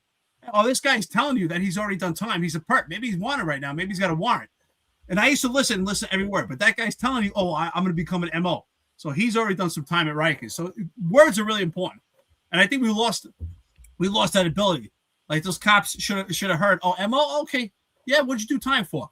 Now really start questioning. And I think it's unfortunate. Cop couldn't hear though, Eric, because he had his hat like, all the way here. That was ridiculous. Like, what is what? Oh, you got a tight shirt? Listen, hey, what are those muscles doing for you if you get your hat like this and you're not even doing it? He's just walking around. He doesn't know what to do. Listen, I used to wear mediums, but that was an extra small, bro. Listen, by the way, we got John, we said we got to do it. We got to have balls to do it. Mike, one day when you come on a round table, we're going with wife beaters, or I know some people call them guinea tees. Listen, I got to tell you, I don't even own a tank top. I hate tank tops, but I'm going to get one for it. I'm going to get one. You got to get one, bro. Yeah. You don't like tank tops? You love it. It's all season wear, bro. How do you have a tank top? No, I never wear them. Never. I never liked them. I like the Schmiedium shirt, but not a tank top. I don't know. I always hate those. Mike, do you wear them? You work out, so probably those big bodybuilder tank tops with what looks like a bikini in the back. Nah, those I don't like. Those are like a little. I can't stand those. Oh my god. I keep it old school, bro. Just tank top. John, you don't wear that one, right? What is it? You don't wear that one, right? The one the big bodybuilders wear. It looks like a bikini in the back. You know what I'm talking about? No. I bought one once by accident, and I was like, no, it wouldn't be by accident. You buy something by accident. No, I feel weird. I ordered it online, and it came and it had that back. I didn't tell, and I was like, oh, I feel weird. I feel like I'm naked. You know, I was like, it's weird because I'm just used to the other. I've been wearing that tank top since I could remember. You know, I wear it under my shirts a lot too. You know. Yeah, but you know what I don't say too. Like, I listen. No offense to Italians, but I love Italians. I grew up with Italians. My cousins are Italian, but growing up, why would Italian? How much is a pack of 3 wife beaters? Maybe $10, $20. $10. They would start to get ripped. Or spaghetti sauce, and they're still wearing it. You got to keep it up with the new ones. Oh yeah, come on. Got to keep new ones in. 3 cost? I don't, bro. Listen, when summertime comes, I got fresh white tees and fresh Air Force Ones. All right, that's it. You know. Rocking the Air Force One. Donahue says tank tops with the Macari line of velour tracksuits or Z Cavaricis for travel. Z Cavs. Oh man, I had those in the 5th grade. So look, you guys got a few more minutes. I know we're going 2 hours 42. I think Sleepy Joe brought it up. I think I'm gonna get us a little trouble here. I'm gonna try to stop this. This was a shooting that came out of Woodbridge. I believe it was from a sergeant, and he got indicted. I watched this the other day. I'll be honest, I didn't watch it long, but I watched it quick. And when I saw quick, I was like, ooh.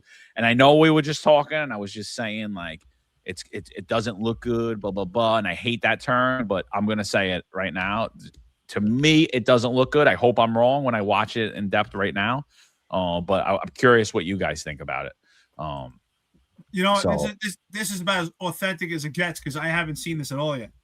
Yeah, so this is coming out of Woodbridge. I think this happened in 25. Hold on, give me 1 sec. I could tell you. This happens. Come on, it'll take forever. Woodbridge sergeant indicted, aggravated manslaughter, fatal shooting of a man armed with a bat. Woodbridge Township, May 29, 2025, around 1 a.m. in the morning. Woodbridge police responded to a residence on East Tappan Street in Port Reading section following multiple 911 calls reporting an assault with injury. Caller said a male, later identified 35-year-old Amir Allen, of Cowardice was armed with a baseball bat. Responding officers encountered Allen walking in the roadway carrying the bat. They repeatedly ordered him to drop it. Allen refused and walked away as officers followed him from a distance. He stopped outside a closed convenience store in Port Reading, still holding the bat, while officers continued commanding him to drop it. Shortly after, a radio transmission reported that Allen had struck occupied vehicles with the bat. Sergeant Mark Bruno arrived. Bruno exited his vehicles, issued several commands for Allen to drop the bat, and then fired 6 shots from a service weapon. Allen was wounded, transported to Robert Wood Medical University in New Brunswick at approximately 1:40 a.m. He was pronounced dead at 9:21 a.m. State grand jury, acting on the New Jersey law requiring fatal police encounters to be presented to a grand jury, voted on April 6, 2026 to indict Woodbridge Police Sergeant Marco Bruno on first-degree aggravated manslaughter. The case was investigated by the Attorney General's Office of Public Integrity and Accountability and presented in accordance with independent prosecutor directive of 2019. Allen had a documented history of domestic violence incidents. Court records show he served just over 1 year in state prison, August 23 to November 24, for an aggravated sentence that included a 2021 aggravated assault on a domestic violence victim, several counts of harassment and bias intimidation. He was also arrested multiple times between 2012 and 2016 for violating restraining orders in Middlesex County. So this is the video. I'm going to try to stop it before, before the shooting, so we don't get taken down. But if we do, we tried, so here we go.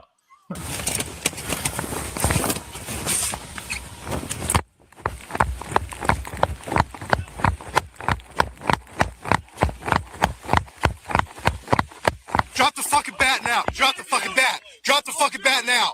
Drop the fucking bat now. Drop the fucking bat. Drop the fucking bat. What do you guys think?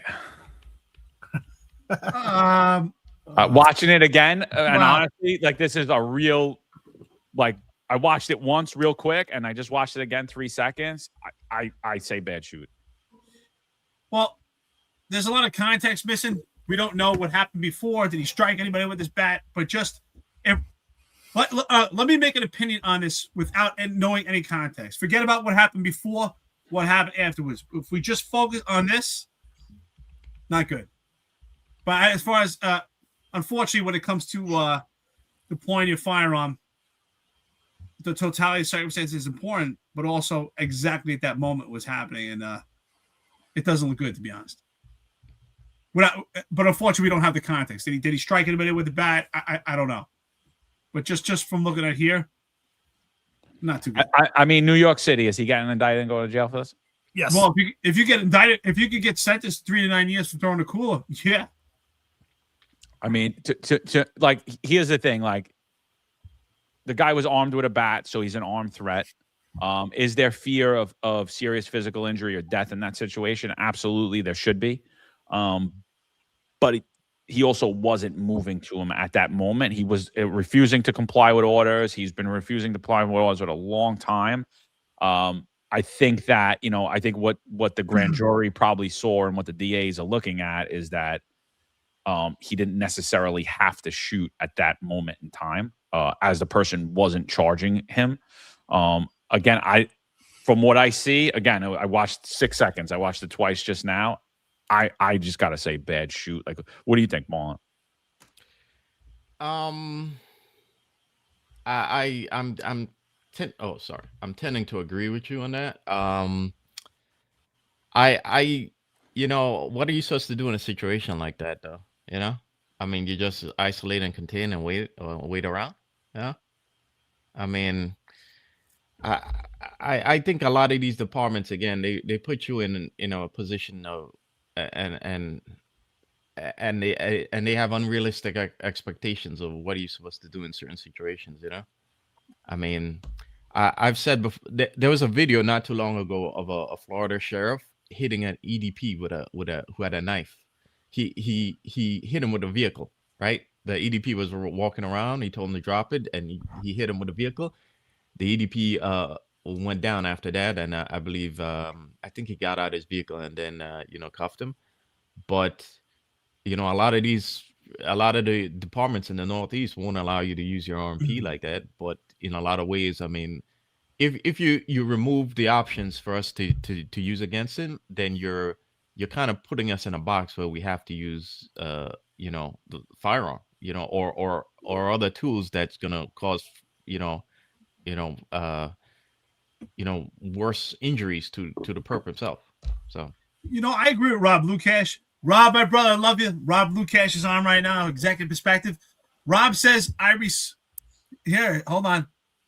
Go back to it. These comments are flying. It says, I respect your opinions, but can we ask Jack? I call him Justice Jack. Yeah, can we ask Jack? I want to know in Jack's experience, because he's had a lot of experience, on what his take is on how to handle that perpetrator. And Marlon, I think you made a great point. The reality, though, is what do you do? Right? I think, unfortunately, optics, we have a duty to try to get cover. But in that situation, it's really tough. Listen, we're not there, and I love to give the cop the benefit of the doubt.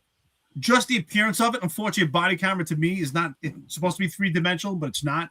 We're not seeing what he sees. So I'd love to hear more context.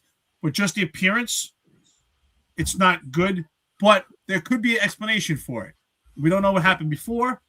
We don't know what's happening at that moment as far as what that cop sees.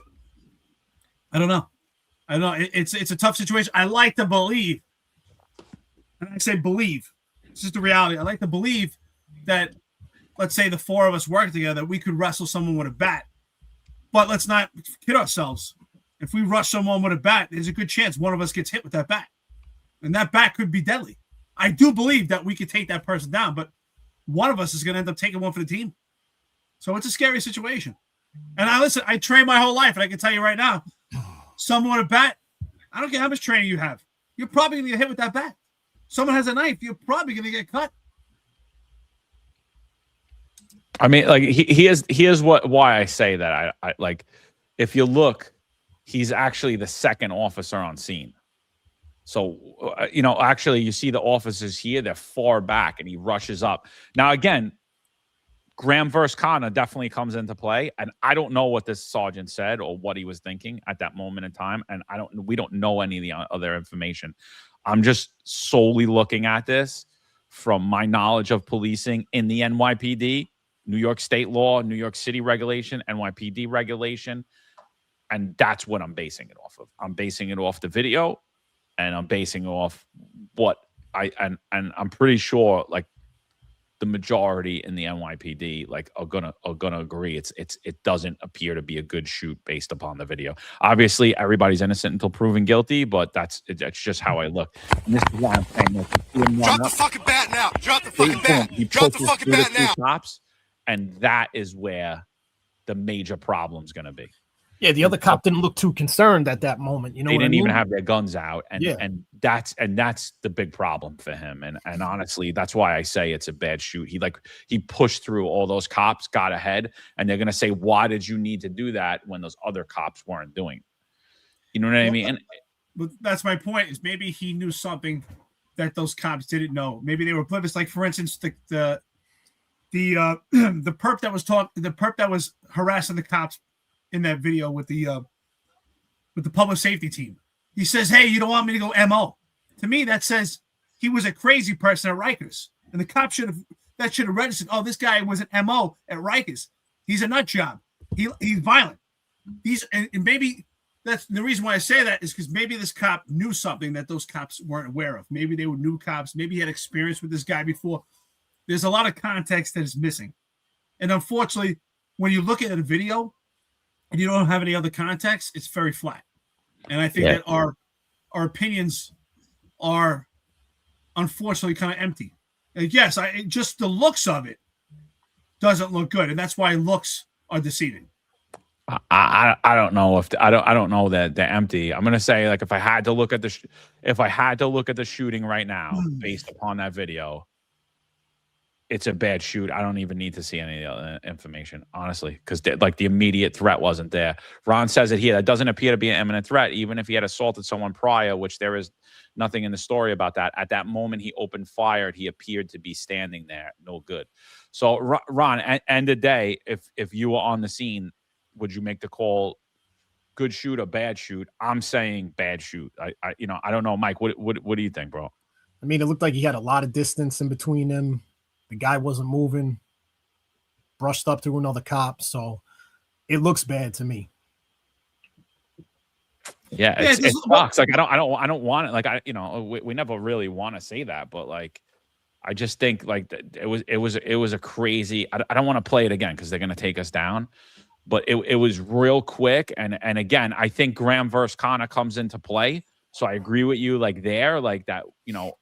Our opinions, not the accurate opinion, because Graham versus Connor does come into play. Maybe he knew something, maybe he sees something, but if we're just going solely on the video, I gotta say it, man. I mean, watch. We'll go again. No, listen. I'm trying to find some benefit of the doubt. Drop the fucking bat now. Drop the fucking bat. What I'm saying is, just by the appearance, yes, it doesn't look good.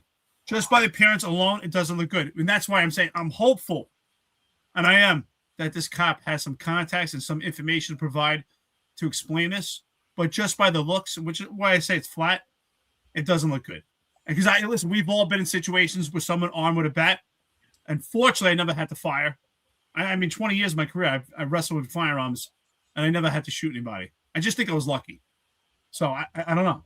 Maybe. No, yeah, 100%. That's all it was. Is you were lucky. Like that's what it is, dude. Like there's situations that you got no choice. I mean, you remember? I don't even want to say his name, but there was a kid that was in my Impact in the 120. He was driving a sergeant one day, and they roll up to a scene.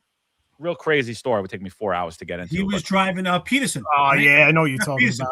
about. You don't want to say the cop's name. Shout out to Jeff Peterson, who was an awesome sergeant, by the way. Great guy.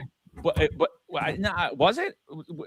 So let me tell a story. Retired sergeant was doing set up a robbery that went bad on Forest Avenue of a jeweler. Jeweler gets killed, right? Sergeant went to this card game. All these wise guys were playing cards. Sergeant's out 3/4. He finds out that basically one of the shooters, one of the people that were involved in the robbery, rats on the shooters and gives up the whole story of how the hit came down and how the robbery was planned, and puts all that out there. So the retired sergeant on 3/4, who was out, I think they psyched him. He calls 911. When the sergeant and the cops show up to the scene, he just starts letting rounds go at them. Totally unlucky, right? Like you got no choice. Like, what are you going to do? And they jump out of the car and they light him up. I don't think that was Peterson. It was somebody else. I think we're talking about a different situation. Because there was Peterson and a sergeant and a cop. I forgot who it was. And they had a car on Forest Avenue. It was a disabled auto. It was a guy with a disabled car. They went to check it out. Different situation, right? Yeah. They went to check it out. It turns out the guy was wanted for a homicide in Jersey. And he ended up fighting with them and actually pulled the trigger to Peterson. It jammed. And then the cop took care of business. Yeah. Yeah, that's another thing. And like those things, like they were unlucky, right? Like they were in that situation. They had no choice. Like there's nothing you could really do differently in that scenario. You roll up to a 911 job of a former MOS, and you guys just starts bucking at you. Pop, pop, pop, pop, pop, pop, pop. What are you doing? So it was like, he just happened to be the unlucky bastard those two guys happened to be the unlucky bastards that went to that job that day. That whole story's crazy. Maybe I'll get into it one day, but it would take like 2 hours. It's has a lot of good off-duty things for me in there too. A lot of good off-duty stories.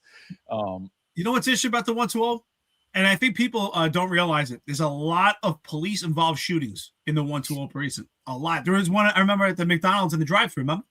I forgot. I think it was a female cop. She was in I can't remember who that was, though. We also had, what's his name was involved with the with the shooting with a retired. Is that what you're talking about? The retired sergeant that took out several guns from his waistband by in Rosebank. Remember that? Which one was that? There was a retired sergeant who basically was like suicide by cop. He took out his gun and pointed it at a cop, and the cop fired. This one they rolled up at his house. And it was basically a suicide by cop, but he called 911 like saying something was wrong, and they showed up, and there was like an ambush almost. That's my whole point. Like you don't know, you're unlucky. And then somebody asked Ron, because Ron's saying that he thinks that it was bad. It was a bad shoot also. And someone asked, well, if you had prior knowledge that he assaulted someone, does that make it a bad shoot? And Ron said he arrived after the fact. As a supervisor, you take control. That's fine. But he advanced and fired when the perp refused to drop the bat. He didn't advance on the cop. So many other options. And so I thought you were going to answer the assault portion of it, but I'll just go ahead and anyway. It's like it doesn't really matter what happened. It's the moment. It's the moment that you shoot that matters. That's what they're going to look at. It's that exact moment. Like the past is almost irrelevant in that matter. At that fact, was there an imminent threat at the moment you pulled the trigger? That's what you're going to be held to. The standard you're going to be held to is what was the imminent threat exactly at that moment? What did you perceive exactly at that moment? And that's where your perception comes in with the Graham versus Connor. Yeah, I think the totality of circumstances is important as far as context before and knowledge of the perpetrator to take your firearm and to be in that position to potentially have to fire. But yes, unfortunately, when it comes to using deadly force, it comes down to that specific moment. Sad, but it does come down to that specific moment. And I think ultimately is imminent is the potential for imminent danger there at that moment? And also, do you have other options of regress, right? Obviously, if you're cornered in a small room, you may not have that option. But they're outside and they can try to get cover. And I think those things are what's looked at and weighed out as far as being a good shoot or not. So just based on what I see on that camera, is he in such close proximity that they can't get another option for regress? Did they have to fire at that moment? So based on just looking at that, I would say no. It's unfortunate. And I'm hopeful. I always want to find something to give cops the benefit of the doubt. And the reason why it's not that specific cop is because it protects the profession as a whole. Stay Trained Up says the entire video is on police activity. You should watch it. Question for you, Stay Trained Up. Stay Trained Up is a supervisor, right? In law enforcement. Like, what do you think about the shoot, knowing what you know? That's the question, knowing the entire video, like what would you say? And we hope you did good on your lieutenant's test, by the way. So. Oh yeah, there you go. Congratulations. Congratulations if he studied, but I think he probably did if he's already a boss. So. Well, listen, if he's watching the Finest Unfiltered, he's good to go. You get 5 points for the test. No, I'm just kidding. Someone's gonna actually say they'll probably take 10 points away if you watch the Finest Unfiltered.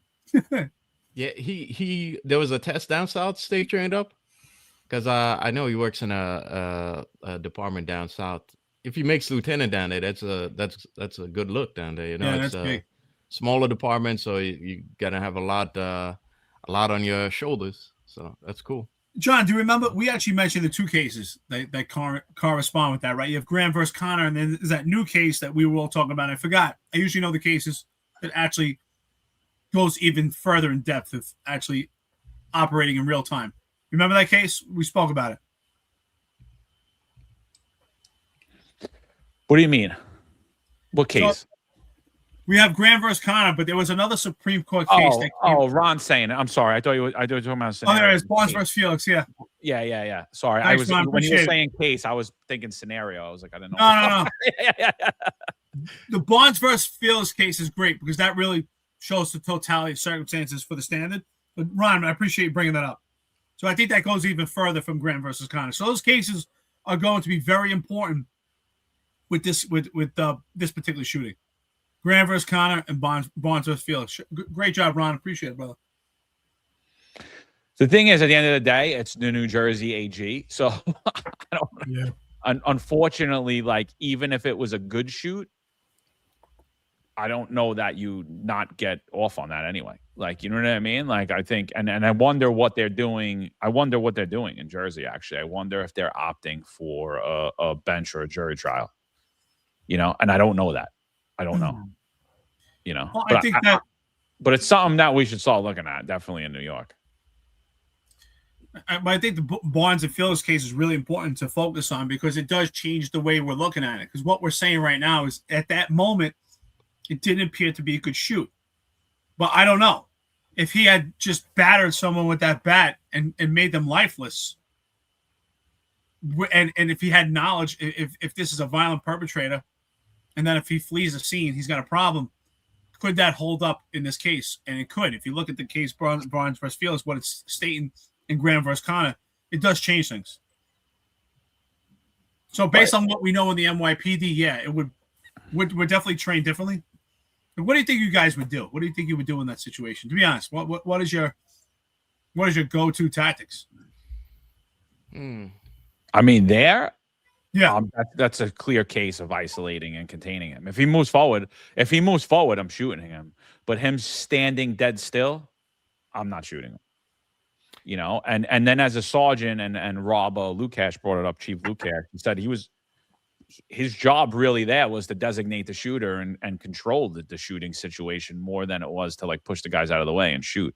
That's a good point. So, you know, and that's the other thing. Like, it wasn't that he was just a cop on the scene; he was a supervisor on the scene too. And but again, you know what, Rob?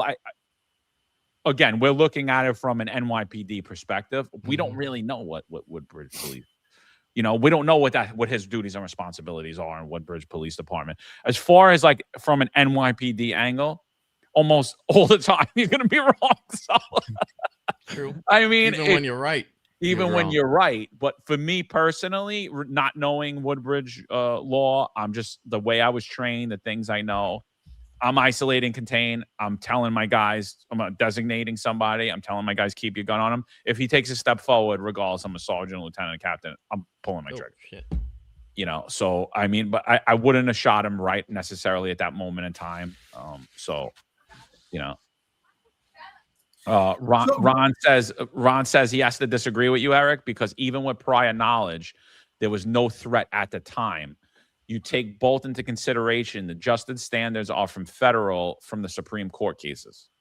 Well, listen, Ron, I think you misunderstand what I'm saying. I'm not saying that it's a good shoot.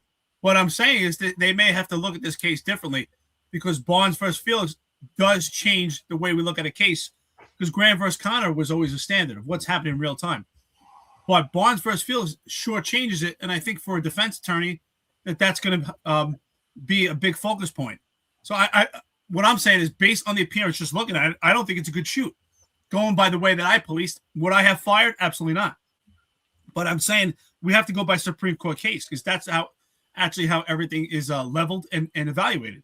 You're based on Supreme Court cases all the time, right? When we rush into a door, it's based on the Payton rule, based on different Supreme Court cases. So that's what's our policing. I think that's why I always tell the cops the Supreme Court cases, your knowledge of that is even far more important than the patrol guide. So, but Ron, I do appreciate it. Ron loves to disagree with me anyway. I could have said that there's 4 people doing the round table right now, and Ron would have said, "No, Eric, there's 3 and a guest." I was like, "Okay, thanks, Ron." So stay trained up, pass this test, but he didn't answer. You didn't answer, bro. Good shoot or bad shoot? We want to know, Lieutenant. Good shoot or bad shoot? You know, from your perspective in your jurisdiction, and we won't call out which one that is, by the way, but. What do you think? Good shoot, bad shoot? Good shoot in their jurisdiction, bad shoot in the NYPD, right? Because again, I do see a problem in this video. And the problem is everybody just standing around there, you know, without their firearms drawn. What are you going to wait till the guy's running at you about to smack you in the face with a bat before you draw your firearm? If I'm there, we told you a couple of times, drop the bat. I'm sorry, my gun is coming out. Because again, you're not dropping a bat, so there's either 2 outcomes here, right? You're either gonna run away or you're gonna run towards me with that bat, and I'm gonna have to shoot you. So I do think that it's a mistake on the other cops, you know, to not just be standing around there. You know, does anyone here think that they're disarming that guy the bat from him? That you're actually just taking the bat out of his hands? No. No, he has to drop that bat. You're not taking that bat out of his hand. Right. He's got to drop that bat. I mean, at some point, you know, but at some like, you know, again, I don't know. Just but that's what I'm saying. When is it reasonable? Does he have to go like this? But then again, and here's the other thing though, like, and here's the other thing that's gonna really be weighed in there is like, besides the push out, it's that when he let go, bro. It wasn't just one, it wasn't two, it was pop, pop, pop, pop, pop, pop, pop. Yeah, it was like a personal shoot almost, like it was personal, you know? It was, you know, like it doesn't like all the way around. It is what it is. It looks bad to me. It just does. Again, NYPD, like that's what I'm going from. I'm going from New York City. I don't see a way. I'm sure like anyone in FID, I'm sure they all agree would tell you like, yeah, that guy's done. You know. So let's see what happens. Let's see. We'll follow the court case. We'll see what happens. But that's something I definitely want to look at. Like, what do they do in Jersey? Do they opt for a jury trial or do they go for a judge trial? Obviously, different state, different demographics, different city. I don't know. But I just to go back on the whole Sergeant Duran thing. I think that has to be something that cops start to look at now. Should I really go in front of a judge? The judges are radical, dude. They're radical. Let's be honest. The only difference between New York and New Jersey is the water.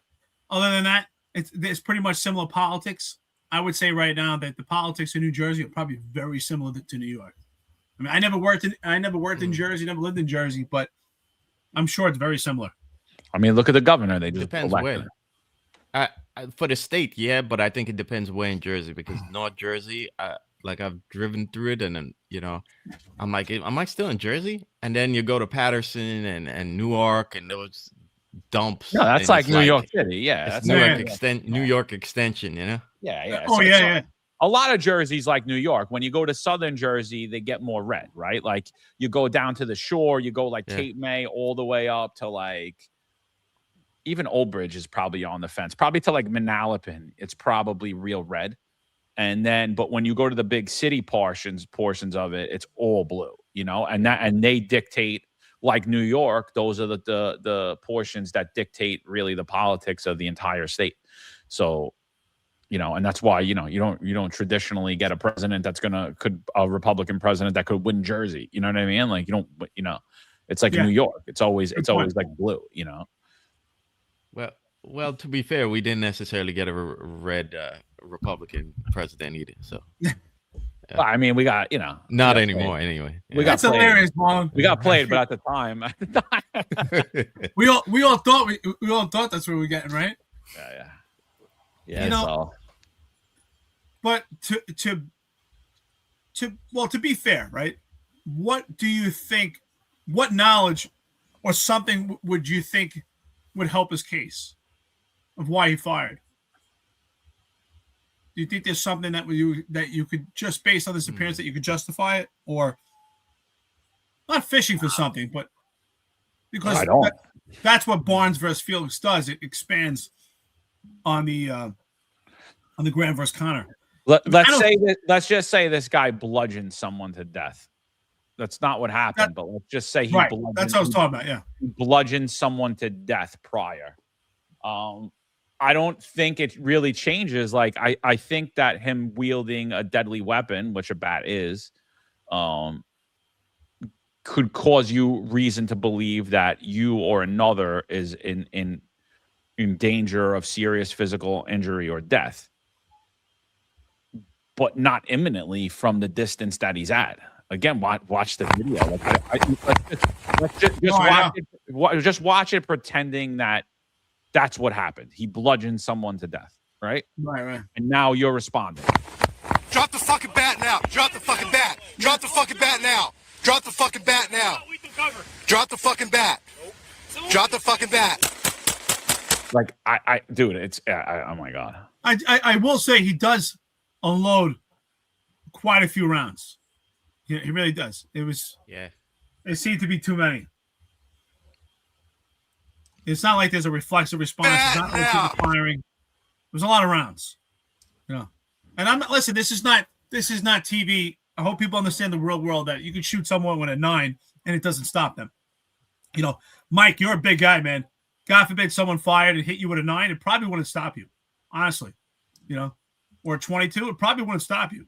22 don't stop much. Mass as you have, right? That's why I always think 40. I think cops should carry 40 or better. I think 40 caliber is the way to go. A 9mm, actually, I think cops would fire less shots if they had a 40 caliber firearm than a 9. The thing is, a lot of departments do. A lot of Is that departments moved away. I said nobody would hit any targets in this job if With they the did 40, yeah, he's right. Yeah. He's right. That's hilarious. It's a good point, though. You don't They think we can't would shoot get with that nines? article? They're gonna shoot with 40s. You don't think they would get that article like with the women there at the range? Could you shoot a 40 cal with nails that are out to here? Like I don't know. Mm-hmm. With 9-inch nails? 9-inch nails. All right, you guys got anything else before we run? We start to do the super chats. No, Mike, thanks for coming on today. Yeah, Actually, great. Mike, Oh, thank I'm you, sorry. brother. No, but I just want to tell Mike, you'll see one of the coffee and donuts. They actually thank you for coming on, so I appreciate it, brother, as always. Let's do it. Coffee and donuts, man. No, I was just gonna quickly say I think departments need to teach guys how to use the RMP.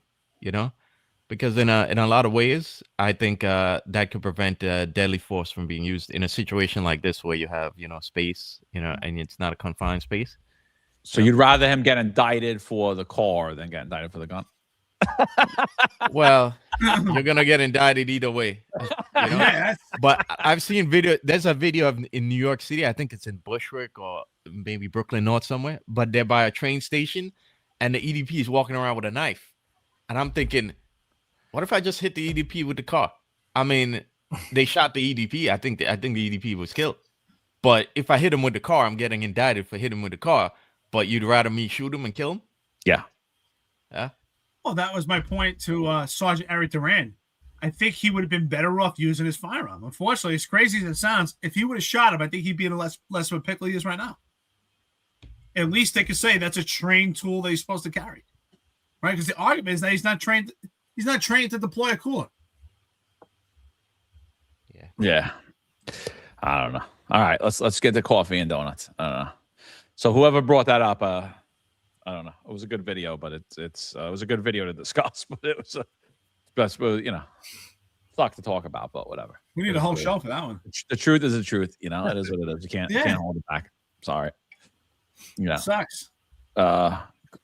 Great addition, NYPD 8311. He says, great addition of Mike Smith and his insights today. Love the awards and plaques hung up in the closet. That's where my wife told me to put mine, except I had to put them in a box. Hey, listen, man. Sometimes you got to be in the closet. As long as you can come out of it, you're good. It's comfortable in here. Oh, yeah. It's a man. That's a man cave, brother. That's what it is now. That's that. That's all right. People, somebody in the audio was like, tell Mike to get out of the closet. Yeah, I was reading them as we were going in.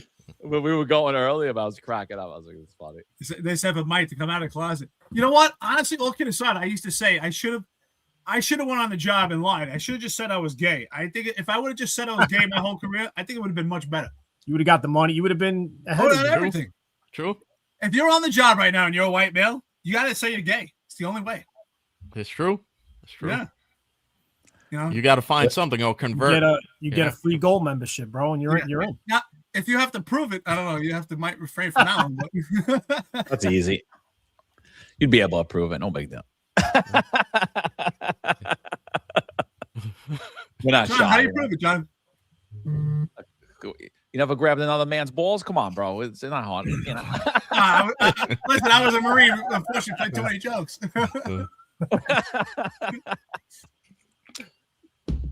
No more naked showers to me. That's it. Stephen Dess 913. He says, does traffic law require you wear a helmet while operating a moped? How is that not drilled in at the trial? Well, I think so. Stephen brings up an excellent point here, right? So Duran hits him with a cooler, but the suspect fled the police intentionally drove on a sidewalk with a scooter, intentionally did not wear a helmet, fell, cracked his head open, and died. How much of that is a result of his own injuries versus how much of it is a result of Duran striking him with the cooler? Had he had a helmet on, would he have lived? Great question. Great defense.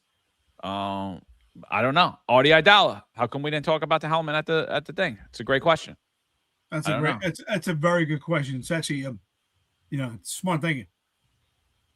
That's a great point. Great point, dude. Again, and that's union representation too at its finest. Sorry. No, I'm just curious. Do you guys think that the let's talk the reality because of the way politics is right now, and do you think the correctional officers, the system that they'll look out for him, or you think they won't take care of him? I wouldn't bet on it. I mean, and even if like I know a lot of dudes that are correction officers that are good guys. I know a lot of dudes that are correction officers that are complete scumbags. I mean, it's just like the NYPD. They're gonna look at you as like you're a prisoner, and it's really no relief, I don't think, at all. I think the only thing that we should be doing is fundraising for him. I'm not going to overstep and do it, and I think that I really think it falls on the union to do it. I think that they should be fundraising, not for him, for his family, like for his kids' education and all that stuff, and their healthcare. And I think, again, if you can't come up $35,000 and you can't come up with $100 in your pocket to give out, and then at least this guy could sit in prison knowing that, at least his family's okay. That might not be great, but they're okay. $3.5 million in New York is not a lot of money. I mean, it's not going to go that long. It's not going to last his kids 9 years. I'll tell you that. So, I mean, going through school, college, healthcare, they have no healthcare, no nothing. And the craziest thing to me is like, we let actual public safety threats roam the streets in New York. Erik Duran is not a public safety threat, and he was immediately handcuffed and brought to jail. He wasn't even like given like a couple of weeks to turn himself in, to get his affairs in order. Nothing. But we let people who bludgeoned homeless people to death run. They're out on New York City streets and preying on all of you right now. And nothing's done. And that's the ultimate thing for me. That's the ultimate hypocrisy, is like, why are we putting people in jail that are not public safety threats, but public safety threats we're allowing to roam on the street? Like, that's the thing for me. It's just crazy, dude. It's crazy. Yeah, the answer, John, is because we want to sell Rikers Island for $12 billion. Okay, and putting them in jail is not conducive to that. Yeah. So, but where are you gonna house all the political dissenters, the cops, and the Catholics? Like, where are you gonna put them? Like, you need a place to put them in jail. I mean, come on, you can't have these people exercising their First Amendment rights. So here's Homeland Security is working on that, John. Yeah, I know. I believe me, I checked my LinkedIn the other day. I was like, oh, you too? I was like, it's like who viewed your thing? It's like all Homeland. I was like, oh, okay. Yeah. Here's the question, because we have Daniel Pantaleo, we have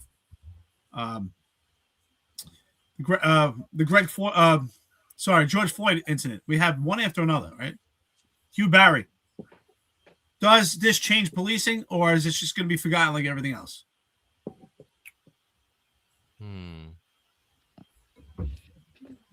I don't know. What do you think, Mike? Forgotten. Yeah, it's unfortunate, but I think so too. No, they forget everything. If you read before, one of the comments was, I wasn't trained to run into towers that were falling down during 9/11, but that was a job and I did it. And that's a great point, because you go back to that time, man, like that whole era was just different. And like, I feel like the city kind of got way too relaxed, and they always say like, never forget. Well, they forgot the shit out of that. And they're kind of like shitting on everybody that's ever worked back then and everything that's ever happened back then right now with the policies they're putting into place and removing SRG and removing counterterror. Like, it's just like, you really forgot. And how do you forget something like that? Like, that's the biggest disrespect to anybody that's ever worked this job, is forgetting all of what happened. I think you're right. I think this goes to what Marlon said. And I think this is where you get at, Marlon. This is why the cops are so good, because they say, oh, Daniel Pantaleo, he was fired. He was almost sent to jail. Hugh Barry, he was almost sent to jail. Eric Dim, he was pretty close. John Macari had to leave the job for the mandate. Marlon was fired. Mike had to leave. But you know what? I'll continue and I'll still do it. And I'll navigate through this muddy waters and I'll still do the job. And I think that's what you're saying, Marlon. Am I right? Like knowing all this avalanches, it's like telling someone, hey, go walk up this hill and you're going to potentially get hit by this avalanche. But if you can make it up the hill, you're okay. And somehow cops think they're going to make it up the hill. See, I see it, but I don't think they realize what they're doing though. Like that's the thing. That's why I was like pushing back at that statement, is because I just don't think the average cop realizes that the guy that's awake, which is very few, it's like less than 5%. They're probably also the guys that are conscientious and the guys that actually do their job, whatever assignment they're in, which has never been a lot of people in the NYPD, right? But like it used to be about 10%. Now it's probably about 3%, but whatever. Pareto distribution, right? It went down even further. But like I think most people just don't understand the game that they're in. Again, I say it all the time. I said it. Most cops, if you ask them what they actually do, they wouldn't be able to tell you. And the same is true for supervisors. They couldn't actually tell you what they're doing and the game and the system that they're a part of, and understand that they're in a lose-lose situation, because it's really, you don't want to comprehend it at the time, right? Because the thing is, the benefits of the NYPD, the retirement system in the NYPD, as much as, you know, the unions rail and rag about, you know, oh, we pay us, we need to get more money, blah, blah, blah. It's you're not getting a better pension system. You're not getting a better payout. I mean, other than the fire department, who basically mirrors our own thing, there isn't a better job in New York City, you know? And so like, you know, you got to do what you got to do to survive, basically. And a lot of people like, what the hell was I going to do? Honestly, what the hell was I going to do? I didn't go to school. I was a mess up. I was arrested twice. Like, what was I going to do? I was I just hit my early 20s. Like what that was the best job I could have gotten at that point. Like, you know what I mean? Like, what else was I going to do? Was I going to leave it because of the politics changed in 2013? No. The only time I left it is like they were going to fire me. And I was like, I can't in good conscience do this. Like, you know what I mean? But other than that, I would have never left over the politics, over Mondani, over anybody else. Like I always say it all the time. Who the hell is going to pay me to what am I good at other than I'm able to bully bad guys? I'm not afraid of people. Like, who's going to pay me this amount of money to do that? Nobody. No other department in the country. Where am I getting the benefits that I have in the NYPD? Nowhere. Maybe like sheriffs in LA, you know, if you reach the pinnacle, if you reach the top, Nassau. But even them, their pension system's different. Port Authority's pension system's different. You know, it's a great job, dude. Like that's the thing that keeps people hanging on and keeps you in this impossible situation, no-win situation. Yeah. All right, let's keep going. My Visual Zone says, what makes the NYPD great is the union fight for the members and the public, the amazing chiefs that care about their men and women, a public of New Yorkers who love to follow the law and love cops. Yep. That's it's great. You know? Yeah, thank you for the coffee donuts. Appreciate it. Yeah. Also says, my Visual Zone also said, thanks to Rory Lanceman for the diaphragm law. Now he's running as a public safety candidate on Long Island. Very true statement for those of you on Long Island. Rory Lanceman is a anti-public safety scumbag who brought in the diaphragm law. I don't care if the unions back him or not. Go stay far away from him. Whoever's running against them, vote for him. Vote for the other person. Do not vote for Rory Lanceman. Bob Holden tried revealing the law, but the demons in the council turned it down. Demons. 100%. And there was a lot of them in the chat today, too. There was a lot of demons. Oh, yeah. Oh, yeah. Seeing them getting around up. Uh-oh. Hassan Mo.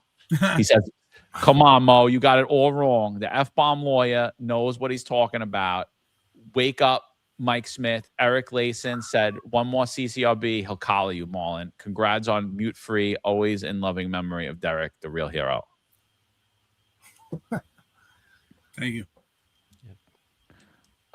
We were a little bullshit for Nin. More balls than Nin. I think that's everybody. That girl with her hands in the vest has more balls. Oh, she does. How's your day? How's your day, sweetheart? I like that. She's a specialist now after that. Yeah. Oh, she's definitely getting promoted. Jedi mind trick, bro. Yeah. You know. Can we? I was just looking for the sergeant and lieutenant. I couldn't see. I didn't see them. Can we stop with the hands in the vest, please? Who'd she drive there? That's a good question. She's gonna get promoted by rocket fuel. She's next. Dude, she's probably already a first grader, you know. Oh yeah. You know, some chief at 1 PP already made a phone call for her. Yeah. Well, dude, I was not. I honestly, can we stop at the hands in the vest? I never did that. And not even just like did I even grab it? It's like the hands are like in here, like stupid. What type of policing are we doing now? The conversation police? What was it? What was it? Dialogue. The dialogue police. Yeah. The dialogue. The dialogue police. You know, you might keep keep your hands in the vest. She's like, how's your day, baby? How's your day? That was hysterical. That was. Meanwhile, he's telling him he's an MO.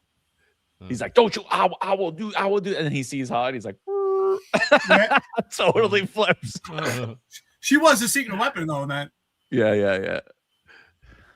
So Diecast has submitted my 28. I'm late, but present for duty, my friends. Diecast, have a great weekend, brother. Thanks for always being here.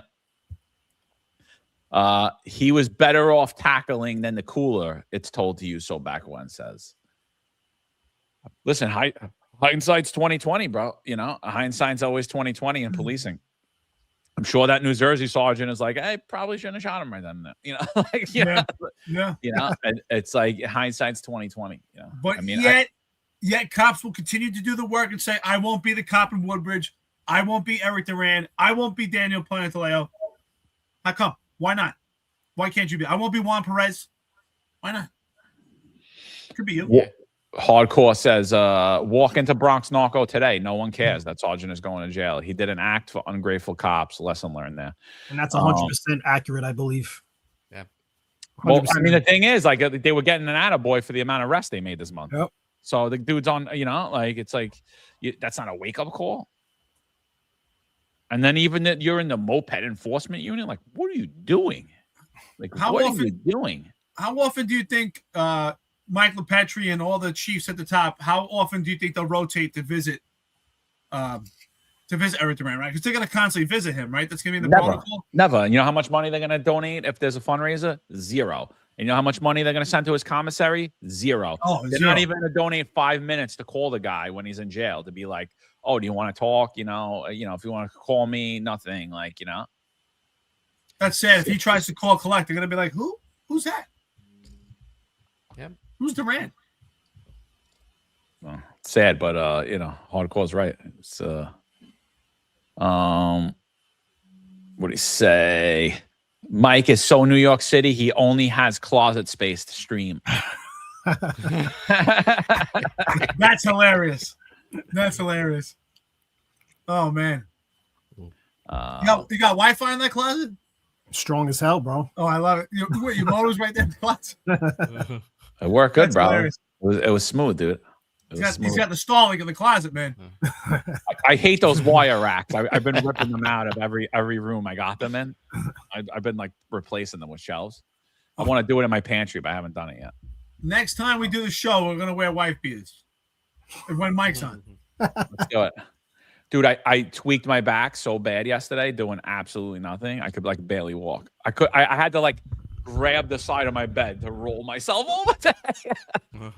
I did nothing, like crazy. I'm good for 2 of those a year. I always pull my back out at least twice a year. It's the worst. You can't even breathe. It's always when nothing's going on, too. It's like, dude, I did nothing. Yeah. Like I did nothing. I was like, I worked out. It was fine. Everything was fine. I like went to like grab something, and I was like, whoa. Everybody knows what I'm talking about. Like you're fine, right? You're working out, you train, everything's okay, and you like get out of bed weird, or you just pass gas or something. You're like, oh, what happened? And your back goes out. Yeah, crazy, dude. My visual zone says tough spot, but I take my chances with the jurors. The Bronx, from the Bronx versus a judge appointed by Bill de Blasio. Hope the appeal works, but it ain't looking good. I mean, unfortunately, that's what it is. And then I think we read this already. He said it only takes the one juror, right? And that's true. Like you just need one jury, and then you get whatever. The case gets split. The decision gets split. So like, I'm thinking that's better. Like these judges are way too radical. And who do you think Mondani's appointed? We saw who de Blasio appointed. You saw who Adams appointed. They are not friends of the police. You saw who Cuomo would have appointed. You saw his parole board. They released 45 cop killers. You know, oh, if only it was Cuomo. Yeah, if only it was Cuomo, you'd still be going to jail. Like, what are you talking about? And And then Stephen Dest, we actually answered that one already. Any more? Yeah, I think there's a couple more. Modern Samurai. Stay Trained Up says, great show today, guys. Oh, a guy passed the lieutenant's test and now he donates some money. You see? Is that what it took? Damn. Well, he got the Fines Unfiltered $6.99 discount. So he's good. Yeah. That's it. Oh, you know what? Someone reached out yesterday. I saw in my thing. I saw this morning. I was looking at my messages, and one of the top ones was, "What's that code again?" It's like I missed it. I told you. Like try it. Like if you're looking to take the test, try it. But I'm sure they probably pulled it down already. I mean, I don't know. It was $150 off. It ran for 2 weeks. That was a long time. Yeah. I don't know if it works if it doesn't work anymore, but give it a shot. Find some filters. Get crazy not to be studying. Marlon said that he would study. Mike, if you had to do it over again, would you study? Nah, I like the route I went. You like it? Yeah, it was the only thing I didn't like is you kind of at the hands of assholes to get promoted, to get the discretionary promotion, the grade. Yeah. But other than that, I love the work that I did. Wait, I'm gonna have to push back on that, John. I didn't say I would have my career go differently. I love being a detective. I had no ambitions to become a boss because I love being a detective. That's what I came on the job to become, and yeah, I'm satisfied with my career. I wish it could have been longer and I could have gone on, but considering what I did when I had my career, I'm happy that I'm super happy just to have been a detective. But I say if I go back now, I have to be a boss because things have changed, and you can no longer be a detective and just do your job and just want to sit and do your job. You can't. You have to. There's too much morons who are leading you, and so I would have to take the test now. So no, that's what I meant to say. I don't know what I said, but that's what I was trying to say. Is that you said if you go back now, you'll take the test. Yeah. So I don't know what I said, but that's what I meant by it because that's what you said that numerous times. You guys watch that Netflix thing, New York Homicide? Yeah.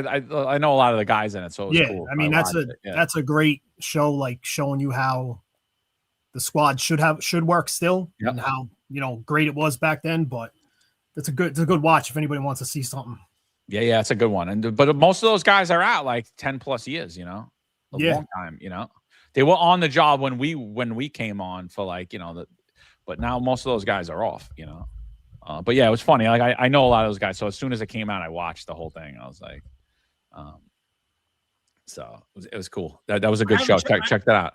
I haven't checked it out yet, so I'm gonna check it out.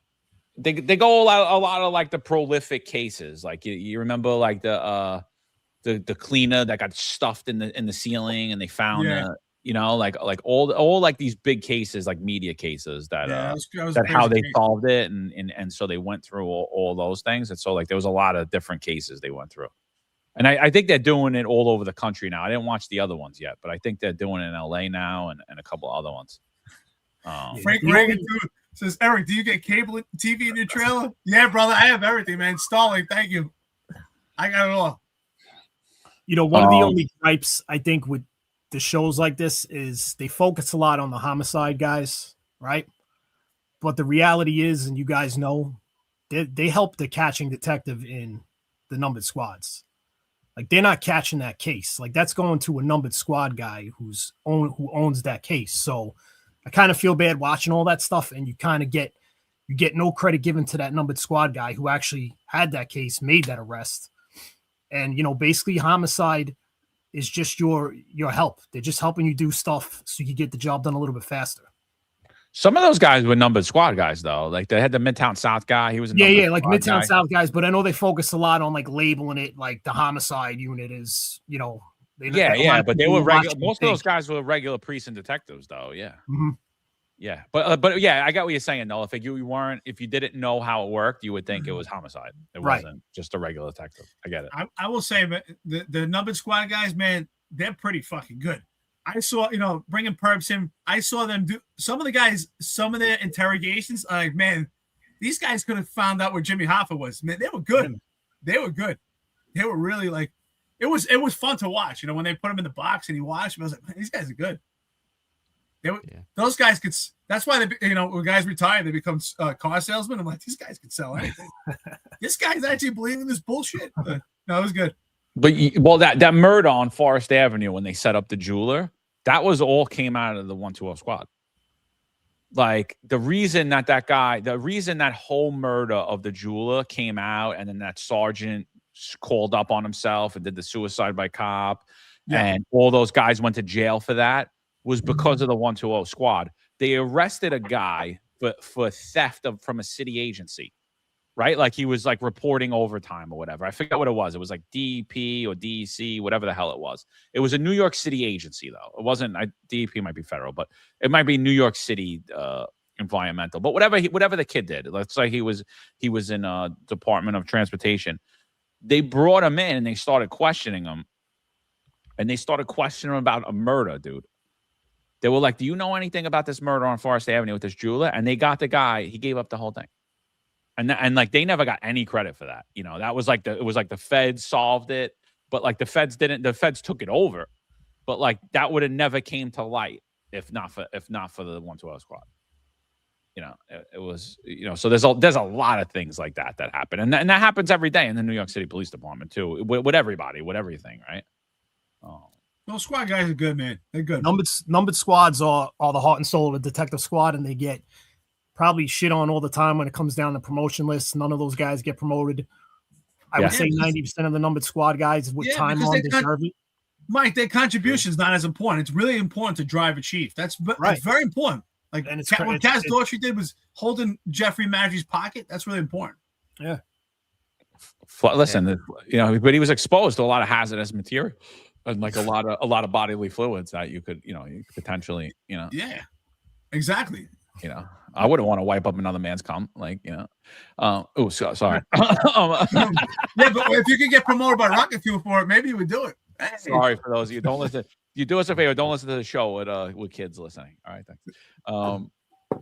Mike, what do you think? They got that 17 minutes in when Eric dropped that F-bomb, Oh yeah. What do you think though? How long does it take a numbered squad guy that doesn't know anybody, sheer hard work and competence? What do you think if you had to guess? You don't know anyone, sheer hard work, you're a good detective, you do everything you're asked to do, and you go above and beyond. What do you think the time frame is for that person to get great in a squad? And they have no hook, nothing. No hook. But everyone knows he's a good guy, he's a good detective. Squad boss knows it, the riding captain knows it, the chief of the bureau knows it, of that borough. I gotta say, my partner Mike, he didn't really know nobody. It took him about 10 plus years to get second grade. That's what I was thinking. I was thinking something like that. So you figure like you got over 20 years at that point. And that's like, because he got second grade a few years before we retired. And that's way too long. So if you hold someone's pocket, how long does it take? 18 months. And that's long. That's probably long, right? Yeah, that's in between your promotions, 18 months. Actually, wild. Yeah, Ingrid Sanders, I don't think she had even 18 months in between promotions. Yeah. It was less than a year. Dude, there are some people with less than 10 collars who've gotten who've gotten grade. Okay. Let alone the guys in the squad that are slaving away, with cases. And that I don't think people understand just how egregious it is when you look at some of these promotions, and you just, one day I was listening to the promotion, and I was just running names in the NYPD online to see how much arrests they have. I think if people really saw that, they would lose their minds. I know guys in the squad are probably watching this and getting angry every time they hear about it, but yeah, it's true, man. It's really bad. Dude, women give. Ingrid Sanders got promoted in less time than women give birth for every promotion. I think she got promoted 3 times in 2 years. She must have been really special. And then they'll cry. They lose tenured people. People leave. They cry about it. But I don't think they really give a shit. I think they cry about it to make it look like they care. But they really don't. I don't know, bro. I'm just going to the audible policing unit, and I'm going to be a first grader. No time. Wear that stupid blue vest. Are they going to be detectives in the dialogue unit? Yeah, 100%. Detective first grade, you de-escalated. Wow, he de-escalated 50 encounters this year. Dialogue policing. They're gonna write TV shows about that one. Dialogue policing. Juju asked if he said Mike probably doesn't reside in New York. I wouldn't live in that shithole again in my life. Are you crazy? Yeah. They love it. So what else? Mon Samurai says in New York City, March was horrible. Dirty, homeless, broken scooters, and garbage everywhere. Stay alert, stay safe. Man cave, man closet is the move. Hope everyone had a great holiday. New York City needs some serious help. Totally agree. You know, and Arthur Roldan, he says they should have changed the venue like Diallo. I don't. Do you think that it's viable? Like they actually could have got the venue changed? Like that's my question with that. Like No. I don't know that they would have been able to. I think you need the political apparatus of New York City to like kind of agree with that, and the political apparatus of New York City wanted to put him in jail, so I don't think they would have changed the venue. To be honest, I think if they change the venue, I don't think it would make a difference. I think right now, I think they're all on the same page right now. It's not just New York where cops are getting convicted and going to jail. Actually, if you look at other cities throughout this country, it's happening quite often. And it just hasn't happened to NYPD. So I think changing the venue, even if they went to another state, I don't think it makes a difference. Honestly. Boston Bob says, have you guys tried to explain or tell stories about how the job robbed your soul?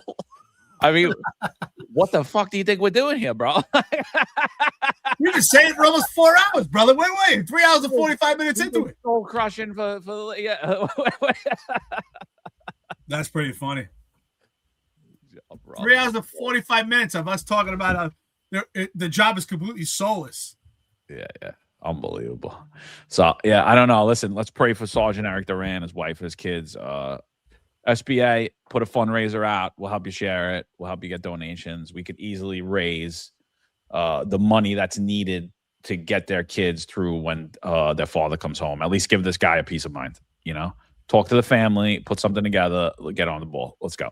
And then, what do you guys think? Last thing, what do you guys think about the appeal? Do you think the appeal is going to be successful or not?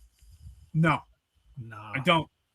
I don't think it's going to be successful. I think they already set the tone, and Marlon said it earlier. The judge said it, that this is a deterrent. Deterrent for what? We don't know. But I think the answer is no. Proactive police work. All right, fellas. Anything before we run? Any guys got anything before I play the credits?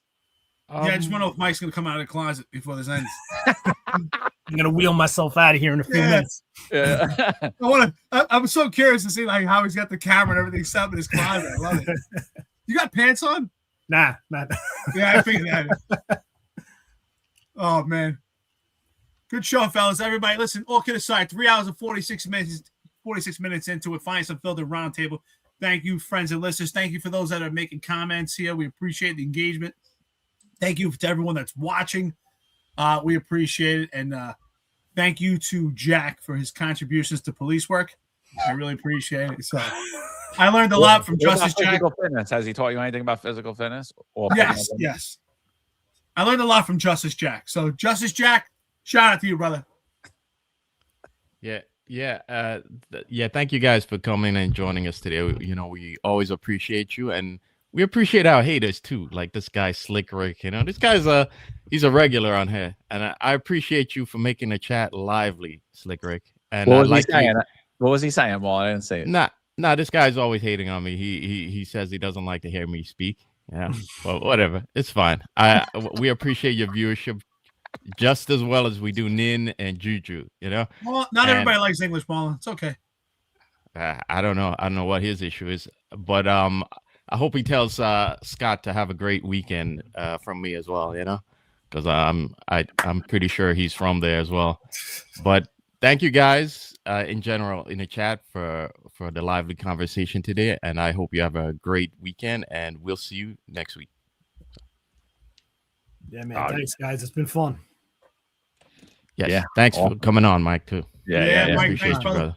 brother. Mike, you know what? Today's your day. Close us out, brother. Some words of wisdom. Words of wisdom. Get Fontaine out of the fifth. He's an idiot. Baldessano, you need to grow your balls back. Just come on, man. Get back to doing the things you guys did. Wait. Hold on. What about Holly, bro? What about Holly? I already got him promoted, man. I got that guy up the chain. True. Get him another star, bro. Get him another star. Man, Holly. Well, he's narcotics issue now, right? Numbered squads don't got to deal with him anymore.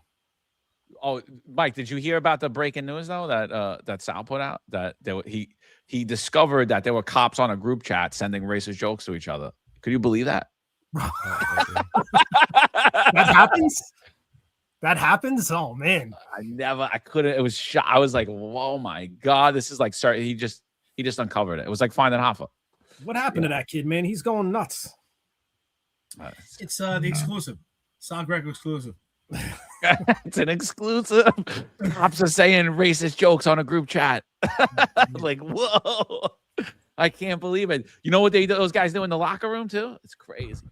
Oh my God. Listen, if you know, there's a producer for that show, okay? And you know, producer gotta dictate what's said on it. How does he have time to produce it while he's taking all these cases? Yeah, I don't know. How did they have time to sit on here all morning too? Is a better question. I don't know. He's been with us for 4 hours. This guy. Oh, one piece of good news though. One cop killer didn't get out. Gerald Carter's killer was not released from prison. He was actually killed in prison 2 nights ago. So, you know, Shateed Johnson. Yeah. So bad Still dude. remember the name. Bad dude. Yeah. So. Yeah. So. I won't be pouring out any liquor for that. So you won't? Okay. You know. So all right, peoples. All right, let's wrap it up. Everybody, here's Madry. We'll give you a good laugh. For those of you who always ask who's laughing at the end of it, it's Madry. So here you go. All right. Now we know why he was. What is it? Now we know why he was laughing this whole time. Yeah. So in case you didn't know, this guy's not cleaning up the floors no more, the couches. All right. Has a big Homeland Security guy now, all right? That's why Homeland keeps looking. I forgot. That's why, Kaz. You must watch on your LinkedIn. I forgot. That makes sense. Yeah, I forgot. I just remembered because it's like impossible to think that anyone would hire this moron, but it is what it is. You know, there's a C for every ass, I guess. You know. All right, people. It sure is. Have a great weekend. There's another one, Monet Samurai. Thank you, brother. What does he say? Oh, almost went. $20. $20. Oh, thanks, brother. To pay for the overtime. Thank you, sir. Hey, you know what the difference is between this OT and the OT that was done by some of the people in the NYPD? We're actually here. We're actually here doing it. Yeah. We're not getting overtime for not being here. Well, actually, we're at home doing it. So, you know, that's so it's pretty similar. Yeah. That's true. Yeah. Oh, well. Yeah. So, all right, peoples. All right, let's hit the road. Have a great weekend, everybody. Find us on There's a handful of retired officers that don't live in the state that have a lot to say about the dream team, as I like to call it. All of a sudden, they retire and have a master plan on how to fight crime, but nothing to contribute when they were here. They want to come back and be part of the dream team. What can I say?